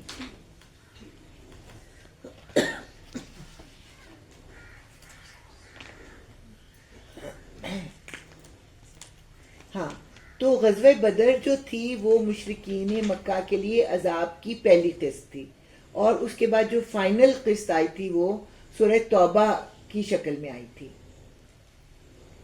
اچھا جی، بسم اللہ الرحمن الرحیم. تم سے انفال کے متعلق پوچھتے ہیں، کہو یہ انفال تو اللہ اور اس کے رسول کے ہیں، بس تم لوگ اللہ سے ڈرو اور آپس کے تعلقات کو درست کرو اور اللہ اور اس کے رسول کی اطاعت کرو اگر تم مومن ہو. یہاں پہ اللہ تعالیٰ تفصیل سے بتائیں گے کہ تمہیں لگتا ہے کہ جنگ تم نے جیتی، یہ تو اللہ تعالیٰ کی مہربانی نہ ہوتی تو تم مٹ گئے ہوتے. تو آپس میں لڑو جھگڑو نہیں، اپنے تعلقات کو درست کرو اور اللہ اور اس کے رسول کی اطاعت کرو اگر تم مومن ہو. سچے ایمان والے تو وہ لوگ ہیں جن کے دل اللہ کا ذکر سن کر لرز جاتے ہیں، اور جب اللہ کی آیات ان کے سامنے پڑھی جاتی ہیں تو ان کا ایمان بڑھ جاتا ہے اور وہ اپنے رب پر اعتماد رکھتے ہیں. جو نماز قائم کرتے ہیں اور جو کچھ ہم نے ان کو دیا ہے اس میں سے ہماری راہ میں خرچ کرتے ہیں. تو ایمان والوں کا طرز عمل کیا ہوتا ہے؟ وہ پیسوں کے لیے آپس میں نہیں لڑتے، ایک دوسرے سے پیسہ چھیننا نہیں چاہتے، بلکہ وہ تو اللہ کی خوشنودی کے لیے اپنے مال بھی خرچ کرتے ہیں. ایسے ہی لوگ حقیقی مومن ہیں، ان کے لیے ان کے رب کے پاس بڑے درجے ہیں، قصوروں سے درگزر ہے اور بہترین رزق ہے. اس مال غنیمت کے معاملے میں بھی ویسی ہی صورت پیش آ رہی ہے جیسی اس وقت پیش آئی تھی جب کہ تیرا رب تجھے حق کے ساتھ تیرے گھر سے نکال لایا تھا اور مومنوں میں سے ایک گروہ کو یہ سخت ناگوار تھا. یعنی کہ اختلاف رائے ہوا ہے نا، تو ایک اور اختلاف رائے ہوا تھا جس کا ذکر اللہ تعالیٰ کر رہے ہیں. وہ اس حق کے معاملے میں تجھ سے جھگڑ رہے تھے، درا حالی کہ وہ صاف صاف نمایاں ہو چکا تھا. ان کا حال یہ تھا گویا وہ آنکھوں دیکھے موت کی طرف ہانکے جا رہے ہیں. ہوا کیا تھا؟ حضور جب مدینہ میں تشریف لے آئے تو وہ اپنی ٹولیاں بھیجا کرتے تھے تاکہ ایک تو پتہ لگتا رہے کہ کوئی مسلمانوں پر حملہ کرنے والا تو نہیں ہے، اور اس کے ساتھ ساتھ دوسرے لوگوں کو بھی جو ہے ایک طرح کی وارننگ ملتی رہے کہ مسلمان اتنے بے خبر نہیں ہیں کہ جب تم چاہو ان پر حملہ کرو اور تم ان کو نقصان پہنچاؤ. اور دوسرا اس کا مقصد یہ تھا جیسے اکنامک بوائیکاٹ ہوتا ہے نا، جیسے ایران کے اوپر پابندیاں ہیں، آج ہم امریکہ کو ناراض کریں ہمارے اوپر بھی پابندیاں لگ جاتی ہیں. تو اسی طرح کا اب چونکہ انہوں نے حضور صلی اللہ علیہ وسلم کو مجبور کیا تھا ہجرت کے لیے اور اپنی دشمنی میں انتہا کو پہنچ گئے تھے، تو اب حضور صلی اللہ علیہ وسلم بھی ان کا اکنامک بوائیکاٹ کر رہے تھے. اور ان کی جو معیشت تھی کس چیز پر ڈیپینڈنٹ تھی؟ ایک تو جو حاجی آیا کرتے تھے وہ مال خرچ کیا کرتے تھے، دوسرا یہ لوگ جو ہیں یہ تجارت کیا کرتے تھے. ایک طرف یہ یمن کی طرف جاتے تجارت کے لیے، ایک طرف یہ شام کی طرف جاتے تجارت کے لیے. یمن میں جو ہے یہ چائنا اور انڈیا کی طرف سے مال آتا، یمن کی بندرگاہ پر اتارا جاتا، اور یہ جو تھا گزرتا ہوا مکہ کے پاس سے گزرتا ہوا پھر یہ شام کی طرف جاتا تھا۔ اسی طرح پھر یہی قافلے جو تھے شام سے یورپ کی طرف سے آیا ہوا مال لے کے آتے، اور یہ مال جو تھا عرب میں سے گزرتا، مکہ میں سے ہوتا، مکہ شہر میں تو نہیں داخل ہوتا تھا، مطلب مکہ اس کے راستے میں آتا تھا، تو پھر یہ یمن میں جاتا تھا۔ تو اس طرح اب یہ ڈراوا دے رہے تھے حضور صلی اللہ علیہ وسلم کہ ہم تمہارا اکنامک بوائیکاٹ کر سکتے ہیں۔ حضور صلی اللہ علیہ وسلم کو پتہ لگا کہ ابو سفیان جو ابھی ایمان نہیں لے کے آئے تھے، وہ ایک قافلہ لے کر شام کی طرف جا رہے ہیں، اور پھر وہ بتایا جاتا ہے 55,000 درہم کا سامان وہ لے کے جا رہے تھے، یعنی اتنی بڑی رقم ہے، اور آج کل کے مقابلے میں پتہ نہیں کتنی بڑی ہوگی، میں تو تصور نہیں کر سکتی۔ بہرحال صرف 40 لوگ اس قافلے کے ساتھ تھے، اور ابو سفیان بڑے وہ تھے، جینیس آدمی تھے، تو وہ لوگوں سے پتہ کرتے رہتے تھے کہ کیا ہو رہا ہے، کیا ہو رہا ہے، مسلمان کیا کر رہے ہیں۔ تو ان کو یہ جب پتہ لگا کہ مسلمانوں کی ٹولیاں جو ہیں وہ پھرتی رہتی ہیں، تو وہ تیزی کے ساتھ اپنا قافلہ لے کے جو ہے وہ چلے گئے۔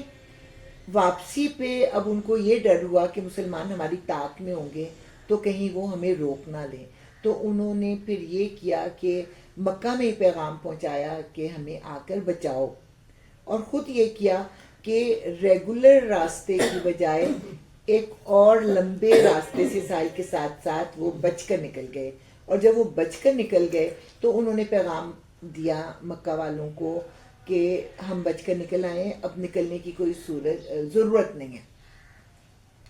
ادھر مکہ میں جب یہ پیغام پہنچا کہ ہماری مدد کو آؤ، تو مکہ والوں کو تو آگ لگ گئی، کیونکہ کوئی گھرانہ ایسا نہیں تھا جس کا مال اس قافلے میں نہ ہو، تو وہ ابو جہل کی سرکردگی میں تیار ہو کر نکلنے والے تھے کہ ابو سفیان کا پیغام پہنچ گیا، لیکن ابو سفیان نے کہا، ابو جہل نے کہا کہ اب ہماری تیاری ہے، ہم روز روز کے اس جھنجٹ کو ختم کر کے رہیں گے، ہم نکلیں گے۔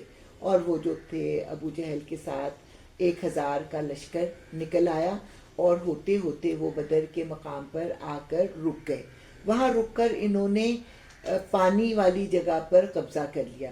اب دوسری طرف حضور صلی اللہ علیہ وسلم نے تو اس قافلے کو ڈرانا چاہا تھا، لیکن وہاں پہ تو اب لشکر آ گیا۔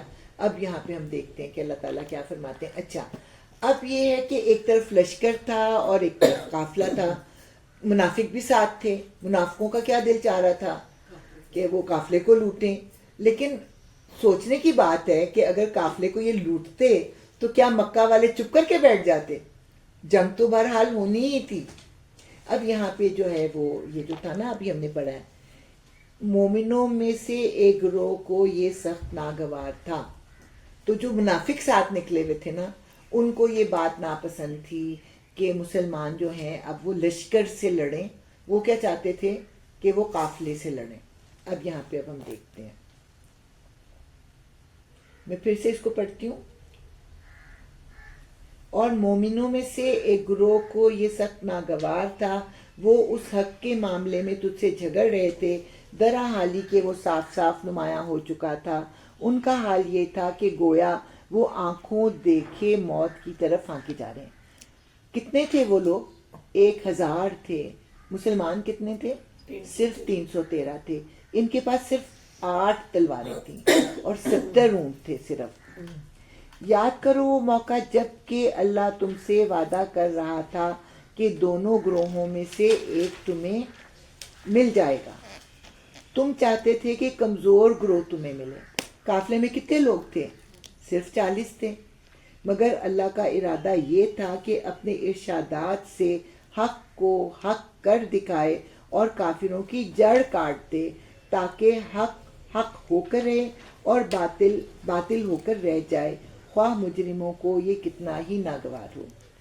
تو اگرچہ اللہ تعالیٰ نے وعدہ کیا تھا کہ جس طرف تم جاؤ گے تمہیں فتح ملے گی، اور منافق چاہ رہے تھے کہ ہم قافلہ لوٹ لیں، لیکن اللہ تعالیٰ کی منشا کیا تھی کہ تم لشکر کے ساتھ لڑو، اور اللہ تعالیٰ کا وعدہ تھا کہ اللہ تعالیٰ اس لشکر پر تمہیں فتح دے گا، اور اس طرح حق جو ہے یعنی اسلام حق ثابت ہو جائے گا، اور کفر جو ہے وہ باطل ثابت ہو جائے گا.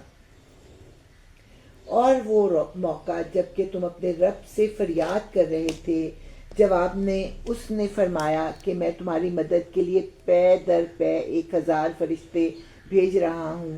یہ بات اللہ نے تمہیں صرف اس لیے بتا دی کہ تمہیں خوشخبری ہو اور تمہارے دل اس سے مطمئن ہو جائیں، ورنہ مدد تو جب بھی ہوتی ہے اللہ ہی کی طرف سے ہوتی ہے.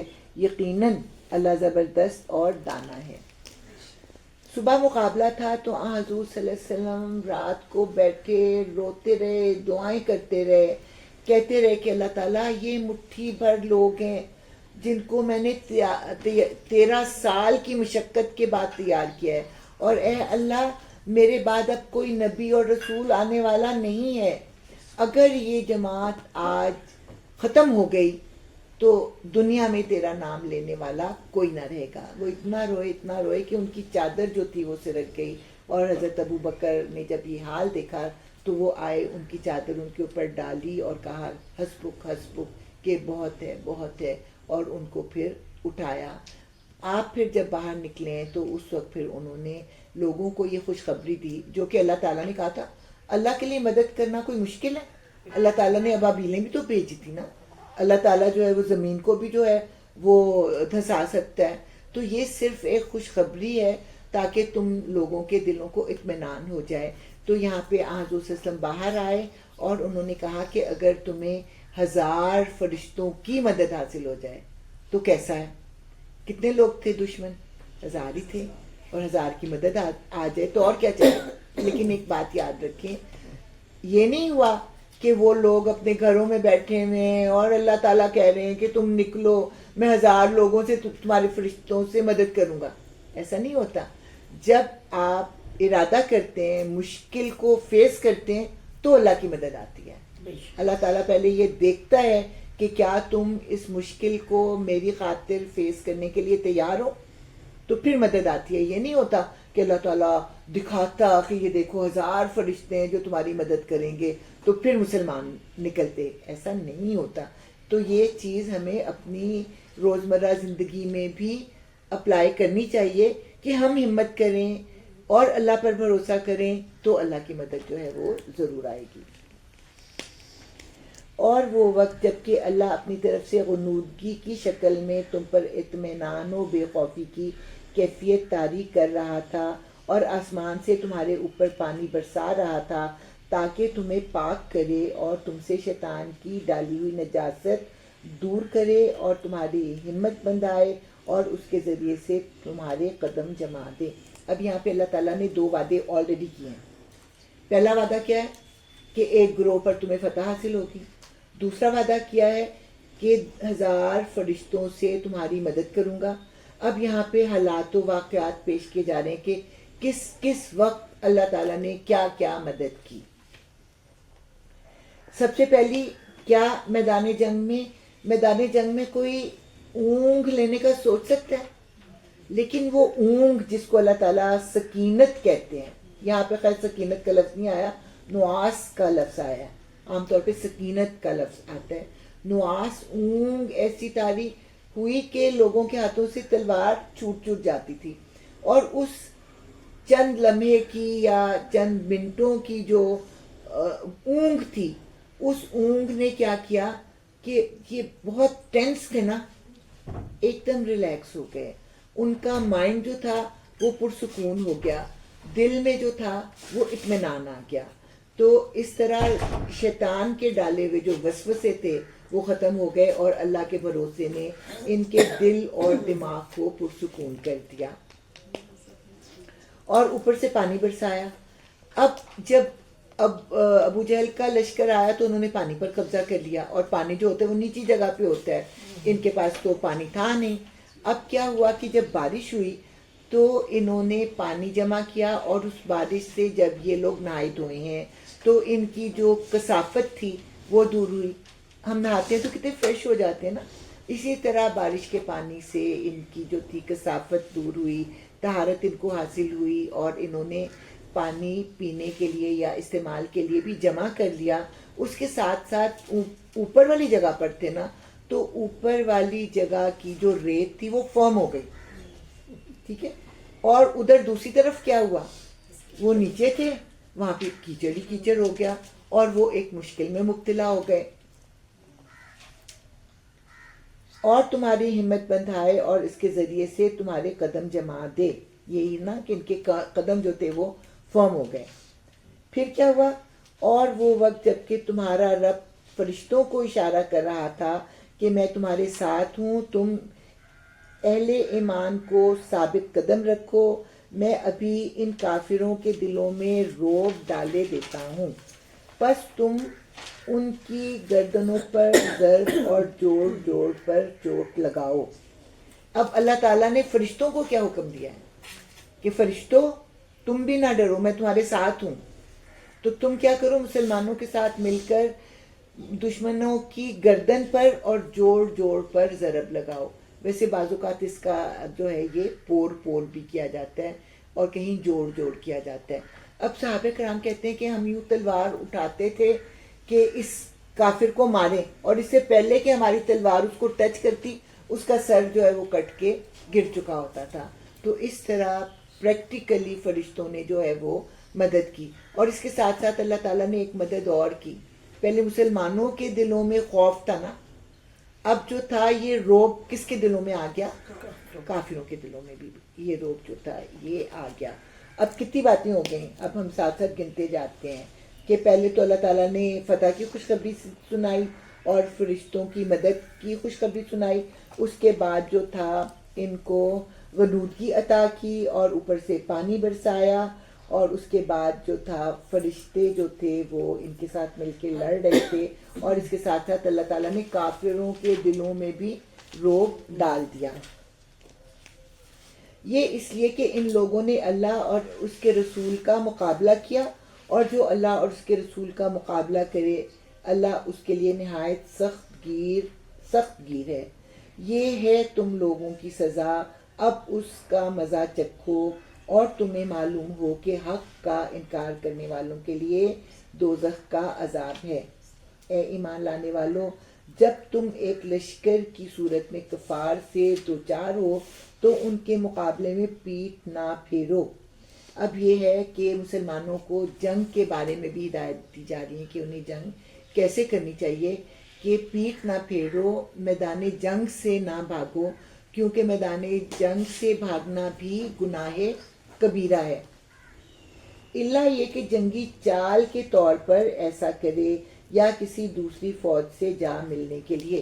تو ایک طریقہ یہ ہے کہ آپ پسپائی اختیار کرو تاکہ دشمن یہ سمجھے کہ یہ تو ہار گئے ہیں, اور پھر تھوڑا سا الگ ہو جاؤ اور ان کو گھیرے میں لے لو, مطلب دشمن آ گیا اور تم ان کو گھیرے میں لے لو.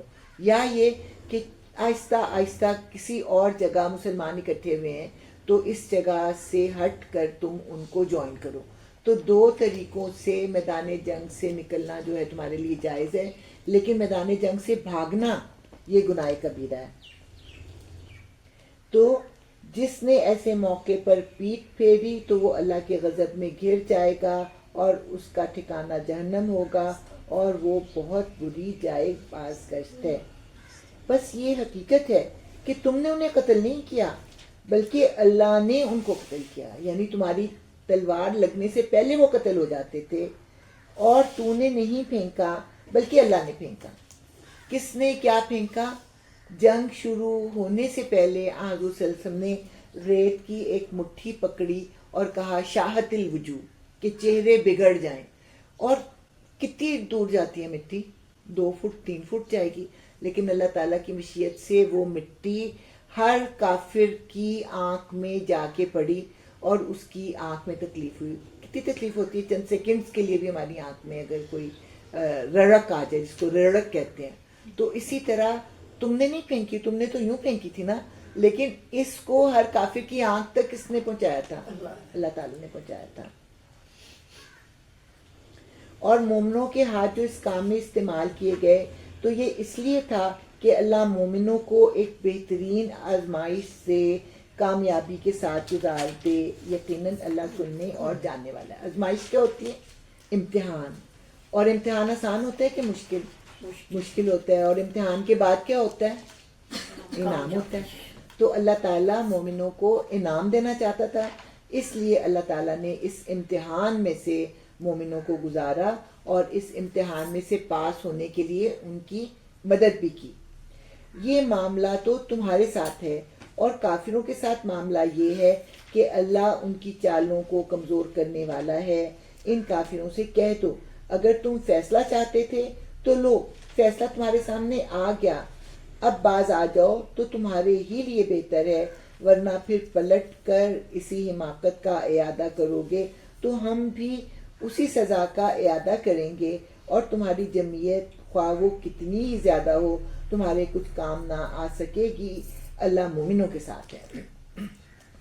ابو جہل جب لشکر لے کے نکلنے والا تھا تو اس نے خانہ کعبہ کا پردہ پکڑ لیا اور اسے کہا کہ اے اللہ، ہم میں سے جو حق ہے اس کو حق ثابت کر کے دکھا، اور جو باطل ہے اس کو باطل ثابت کر کے دکھا، حق کو زندہ رکھنا اور باطل کو ہلاک کرنا. تو اب اللہ تعالیٰ اس کی طرف جو ہے وہ مطلب اس بات کا ریفرنس دے رہے ہیں کہ تم نے خود ہی کہا تھا کہ اللہ حق کو حق کر کے دکھا اور باطل کو باطل کر کے دکھا. اب تمہارے سامنے حقیقت آ گئی ہے نا کہ حق کیا ہے اور باطل کیا ہے، تو تم باز آ جاؤ، اپنے طرز عمل کو درست کر لو تو تمہیں انعام ملے گا، اور اگر تم اپنی پہلی روش پر ہی چلتے رہے تو تمہاری جمعیت خواہ کتنی ہی بھاری کیوں نہ ہوگی وہ تمہارے کسی کام نہ آئے گی. اے ایمان لانے والو، اللہ اور اس کے رسول کی اطاعت کرو اور حکم سننے کے بعد اس سے سرتابی نہ کرو. ان لوگوں کی طرح نہ ہو جاؤ جنہوں نے کہا ہم نے سنا حالانکہ وہ سنتے نہیں.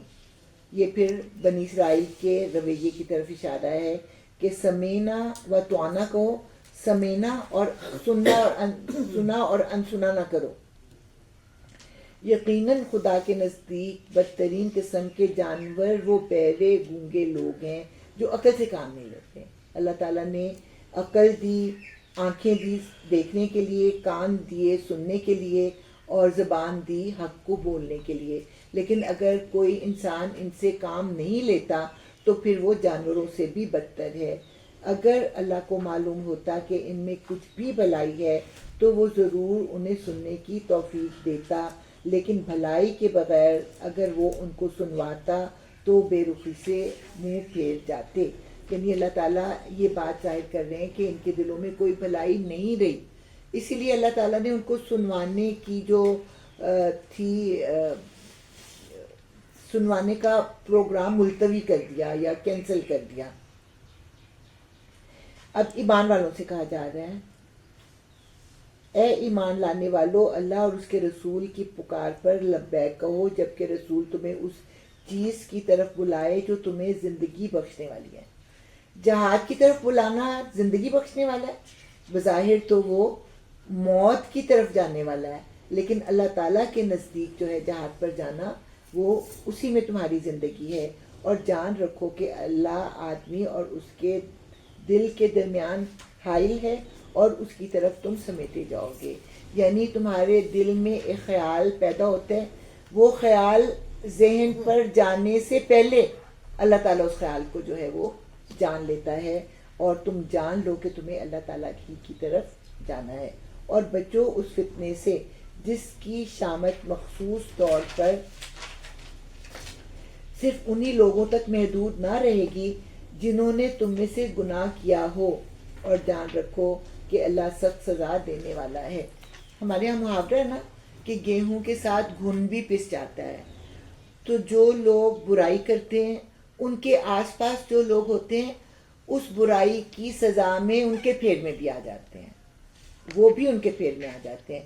اس لیے ایسے لوگوں سے دور دور ہی رہنا چاہیے جو اللہ اور اس کے رسول کی نافرمانی کرنے والے ہیں. یاد کرو وہ وقت جب کہ تم تھوڑے تھے، زمین میں تم کو بے زور سمجھا جاتا تھا، تم ڈرتے تھے کہ کہیں لوگ تمہیں مٹا نہ دیں، پھر اللہ نے تمہیں جائے پناہ مہیا کر دی. یعنی مکہ تمہیں مدینہ جو تھا وہاں پہ تمہارے لیے ویلکم کا سامان پیدا کر دیا. اپنی مدد سے تمہارے ہاتھ مضبوط کیے، یعنی کہ انصار نے آپ کو بہت ہی زیادہ خوش دلی کے ساتھ قبول کیا اور تمہیں اچھا رزق پہنچایا، شاید کہ تم شکر گزار بنو۔ اے ایمان لانے والو، جانتے بوجھتے اللہ اور اس کے رسول کے ساتھ خیانت نہ کرو، اپنی امانتوں میں غداری کے مرتکب نہ ہو، اور جان رکھو کہ تمہارے مال اور تمہاری اولاد در حقیقت سامانے آزمائش ہیں۔ دنیا میں تو تم ان کو اپنے لیے ایسٹ سمجھتے ہو نا، لیکن اللہ تعالیٰ ان کو تمہارے لیے آزمائش سمجھتا ہے، اور اللہ کے پاس اجر دینے کے لیے بہت کچھ ہے۔ یعنی اب مال غنیمت کو چھپا چھپا کے نہ رکھنا، اس کو حاضر کر دینا، اور اللہ تعالیٰ کے پاس تمہیں دینے کے لیے بہت کچھ ہے۔ اے ایمان لانے والو، اگر تم خدا ترسی اختیار کرو گے تو اللہ تمہارے لیے کسوٹی بہم پہنچا دے گا، اور تمہاری برائیوں کو تم سے دور کر دے گا، اور تمہارے قصور معاف کر دے گا۔ اللہ بڑا فضل فرمانے والا ہے۔ یعنی اگر تم اللہ تعالیٰ سے ڈرتے رہو گے تو تمہیں کسوٹی مہیا کر دے گا، یعنی تمہارا دل تمہیں بتا دے گا کہ یہ بات اچھی ہے اور یہ بری ہے، یہ اللہ کو پسند ہوگی اور یہ اللہ کو ناپسند ہوگی۔ اور اس کے ساتھ ساتھ جب تم اپنے دل کی بات کو مانو گے تو اللہ تعالیٰ تمہاری برائیوں کو دور کر دے گا اور تمہارے قصور معاف کر دے گا، اور اللہ بڑا فضل فرمانے والا ہے۔ اور وہ وقت بھی یاد کرنے کے قابل ہے جب منکرین حق تیرے خلاف تدبیریں سوچ رہے تھے کہ تجھے قید کر دیں یا قتل کر دیں یا جلا وطن کر دیں۔ یہ حضور کے بارے میں محفل میں یہ فیصلے ہو رہے تھے کہ ان کے ساتھ کیا جائے۔ تو کسی نے کہا کہ قید کر دیتے ہیں، تو انہوں نے کہا نہیں، ان کے ساتھی اب بہت زیادہ ہو گئے ہیں، آگے وہ قید سے چڑا لے جائیں گے۔ کسی نے کہا قتل کر دیں۔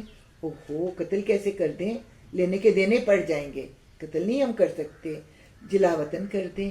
تو آخر کار یہ فیصلہ ہوا کہ ان کو جلا وطن کر دیا جائے، لیکن پھر بھی یہ کہا گیا کہ لوگ ان کے ساتھ مل جائیں گے اور ان کی حفاظت کریں گے۔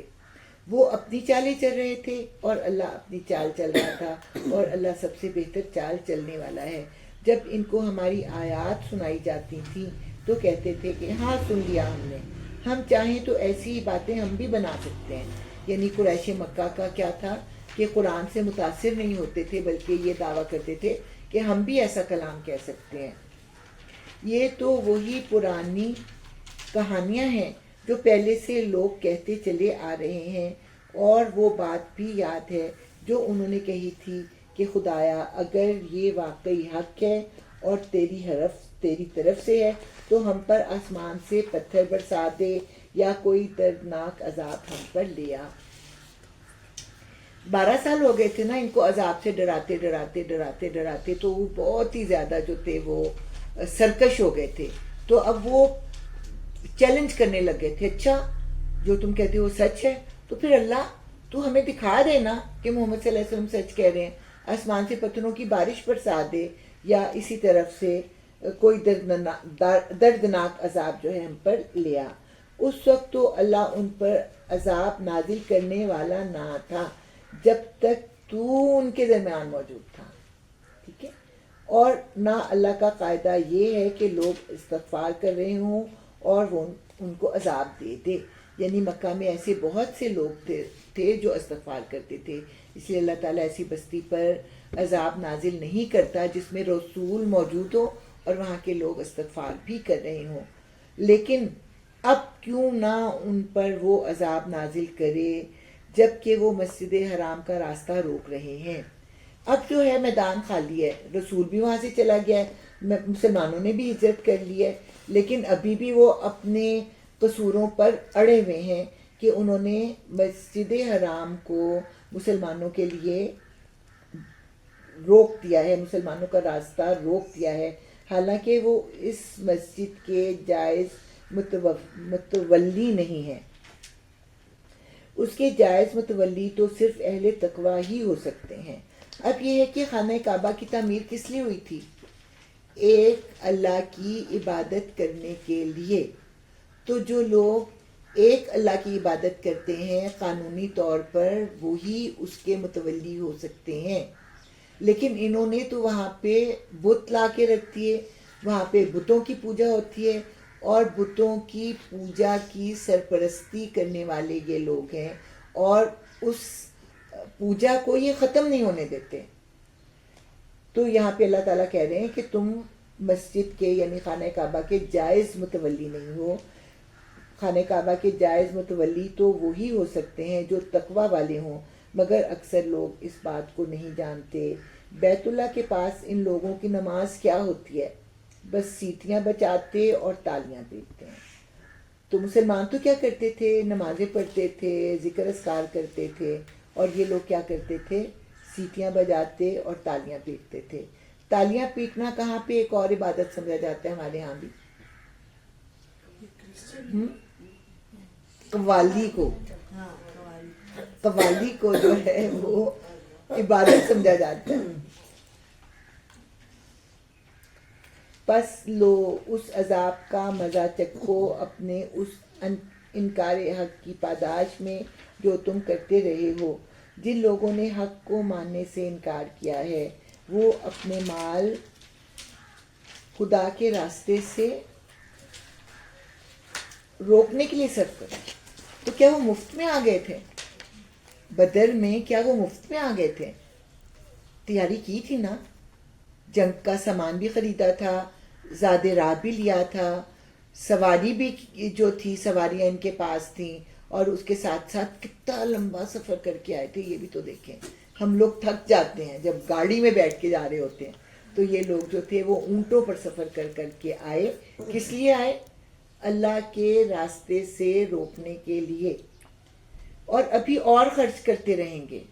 تو ابھی جنگ عہد ہوگی، اس میں بھی خرچ کر کے آئیں گے، اس کے بعد جنگ احزاب ہوگی، اس میں بھی خرچ کریں گے، مگر آخر کار یہی کوششیں ان کے لیے پچھتاوے کا سبب بنیں گی۔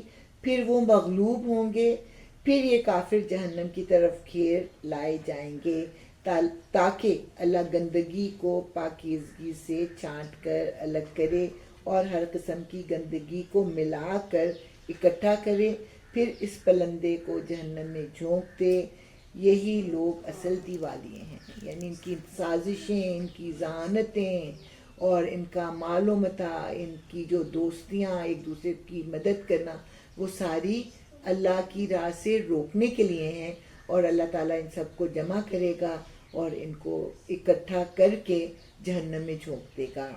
اے نبی صلی اللہ علیہ وآلہ وسلم، ان کافروں سے کہو اگر اب بھی باز آ جاؤ تو جو کچھ پہلے ہو چکا ہے اس سے درگزر کر لیا جائے گا، یعنی اگر تم توبہ کرو گے تو اللہ تعالیٰ تمہاری توبہ قبول کر لیں گے، لیکن اگر یہ اسی پچھلی روش کا اعادہ کریں گے تو گزشتہ قوموں کے ساتھ جو کچھ ہو چکا ہے وہ سب کو معلوم ہے، تو تمہارے ساتھ بھی وہی ہوگا۔ اے ایمان لانے والو، ان کافروں سے جنگ کرو یہاں تک کہ فتنہ باقی نہ رہے اور دین پورے کا پورا اللہ کے لیے ہو جائے۔ پھر اگر وہ فتنے سے رک جائیں تو ان کے اعمال کا دیکھنے والا اللہ ہے، اور اگر وہ نہ مانے تو جان رکھو کہ اللہ تمہارا سرپرست ہے اور وہی بہترین حامی و مددگار ہے۔ تو اب یہاں پہ کیا کہا جا رہا ہے کہ کافروں سے اس وقت تک جنگ کرتے رہو جب تک اللہ کے دین کے پھیلنے کے لیے حالات سازگار نہیں ہو جاتے، اور جب حالات سازگار نہیں ہوتے تو اس کیفیت کو اللہ تعالیٰ کیا کہتا ہے کہ زمین میں فساد برپا ہے، اور جب حالات سازگار ہو جائیں، فتنہ رک جائے، تو پھر یہ جان رکھو کہ اللہ تمہارا سرپرست ہے اور وہی بہترین حامی و مددگار ہے۔ الحمدللہ ہمارا 9واں سپارہ ختم ہو گیا۔ اب جو ہے دعا کریں۔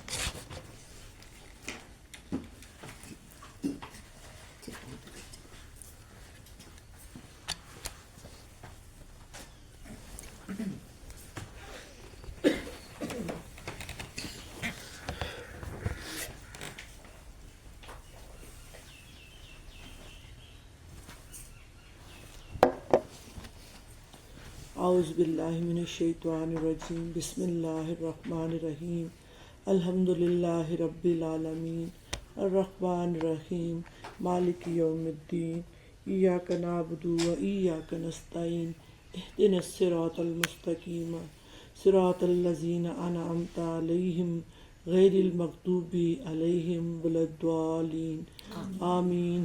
بسم الله الرحمن الرحيم. قل هو الله أحد الله الصمد لم يلد ولم يولد ولم يكن له كفوا أحد. بسم الله الرحمن الرحيم.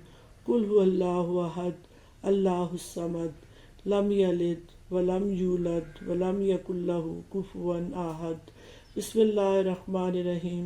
قل هو الله أحد الله الصمد لم يلد ولم يولد ولم يكن له كفوا أحد.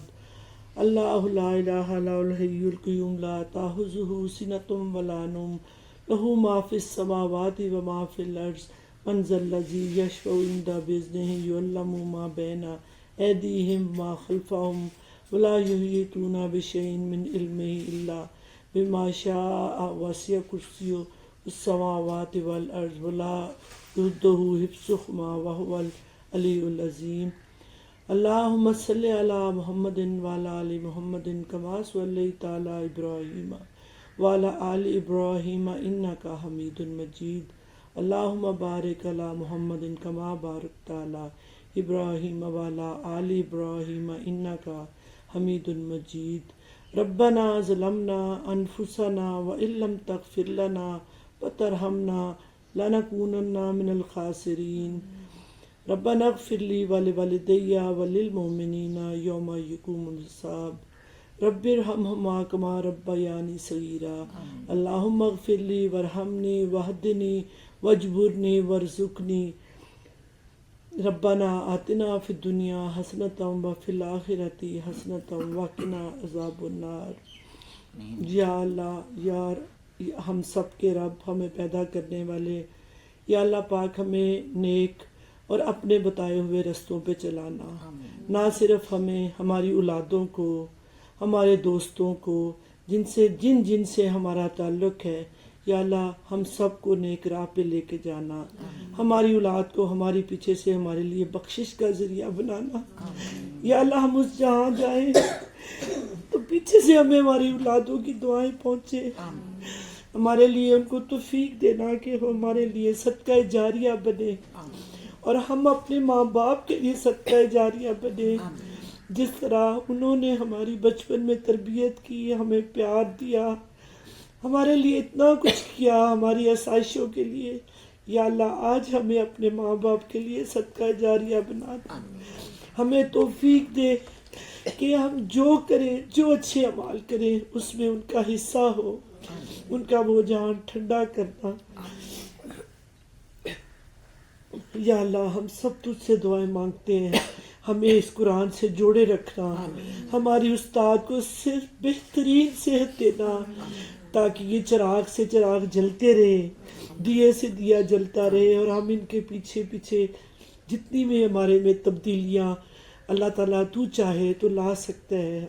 ہمارے میں مضبوطی دے دے، ہم دنیا کی پرواہ نہ کریں، اور ہم وہ کام کریں جو تجھے پسند ہے، جو تجھے پسند ہے. یا اللہ دعائیں تو اتنی ہیں کہ مانگنے لگے تو ساری نہ اٹھا سکے. تو جانتا ہے ہم سب کے دلوں میں جو ہے، اپنی اولادوں کے لیے، اپنے لیے، سارے گھر کے لیے. یا اللہ تو جانتا ہے، تیرے سے بڑھ کے کون جانتا ہے. یا اللہ تو خود ہی سن لے سب میری بہنوں کی دعائیں، جو کہہ سکتی ہیں، جو نہیں کہہ سکتی، تو سب کو جانتا ہے. یا اللہ تو سن لے اور ہماری بخشش کر. یا اللہ ہماری بخشش کر.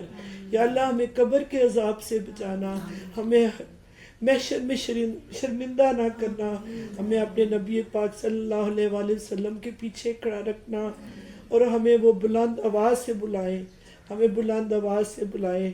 یہ ہماری جو اتنی پیاری کلاس ہے، یا اللہ ہم سب کو بھی وہاں اسی طرح ملا کے رکھنا، ہم ایک دوسرے کے دروازے کھٹکھٹائیں. یا اللہ بس تیرے سے مانگتے ہیں، یا اللہ تو جی دے.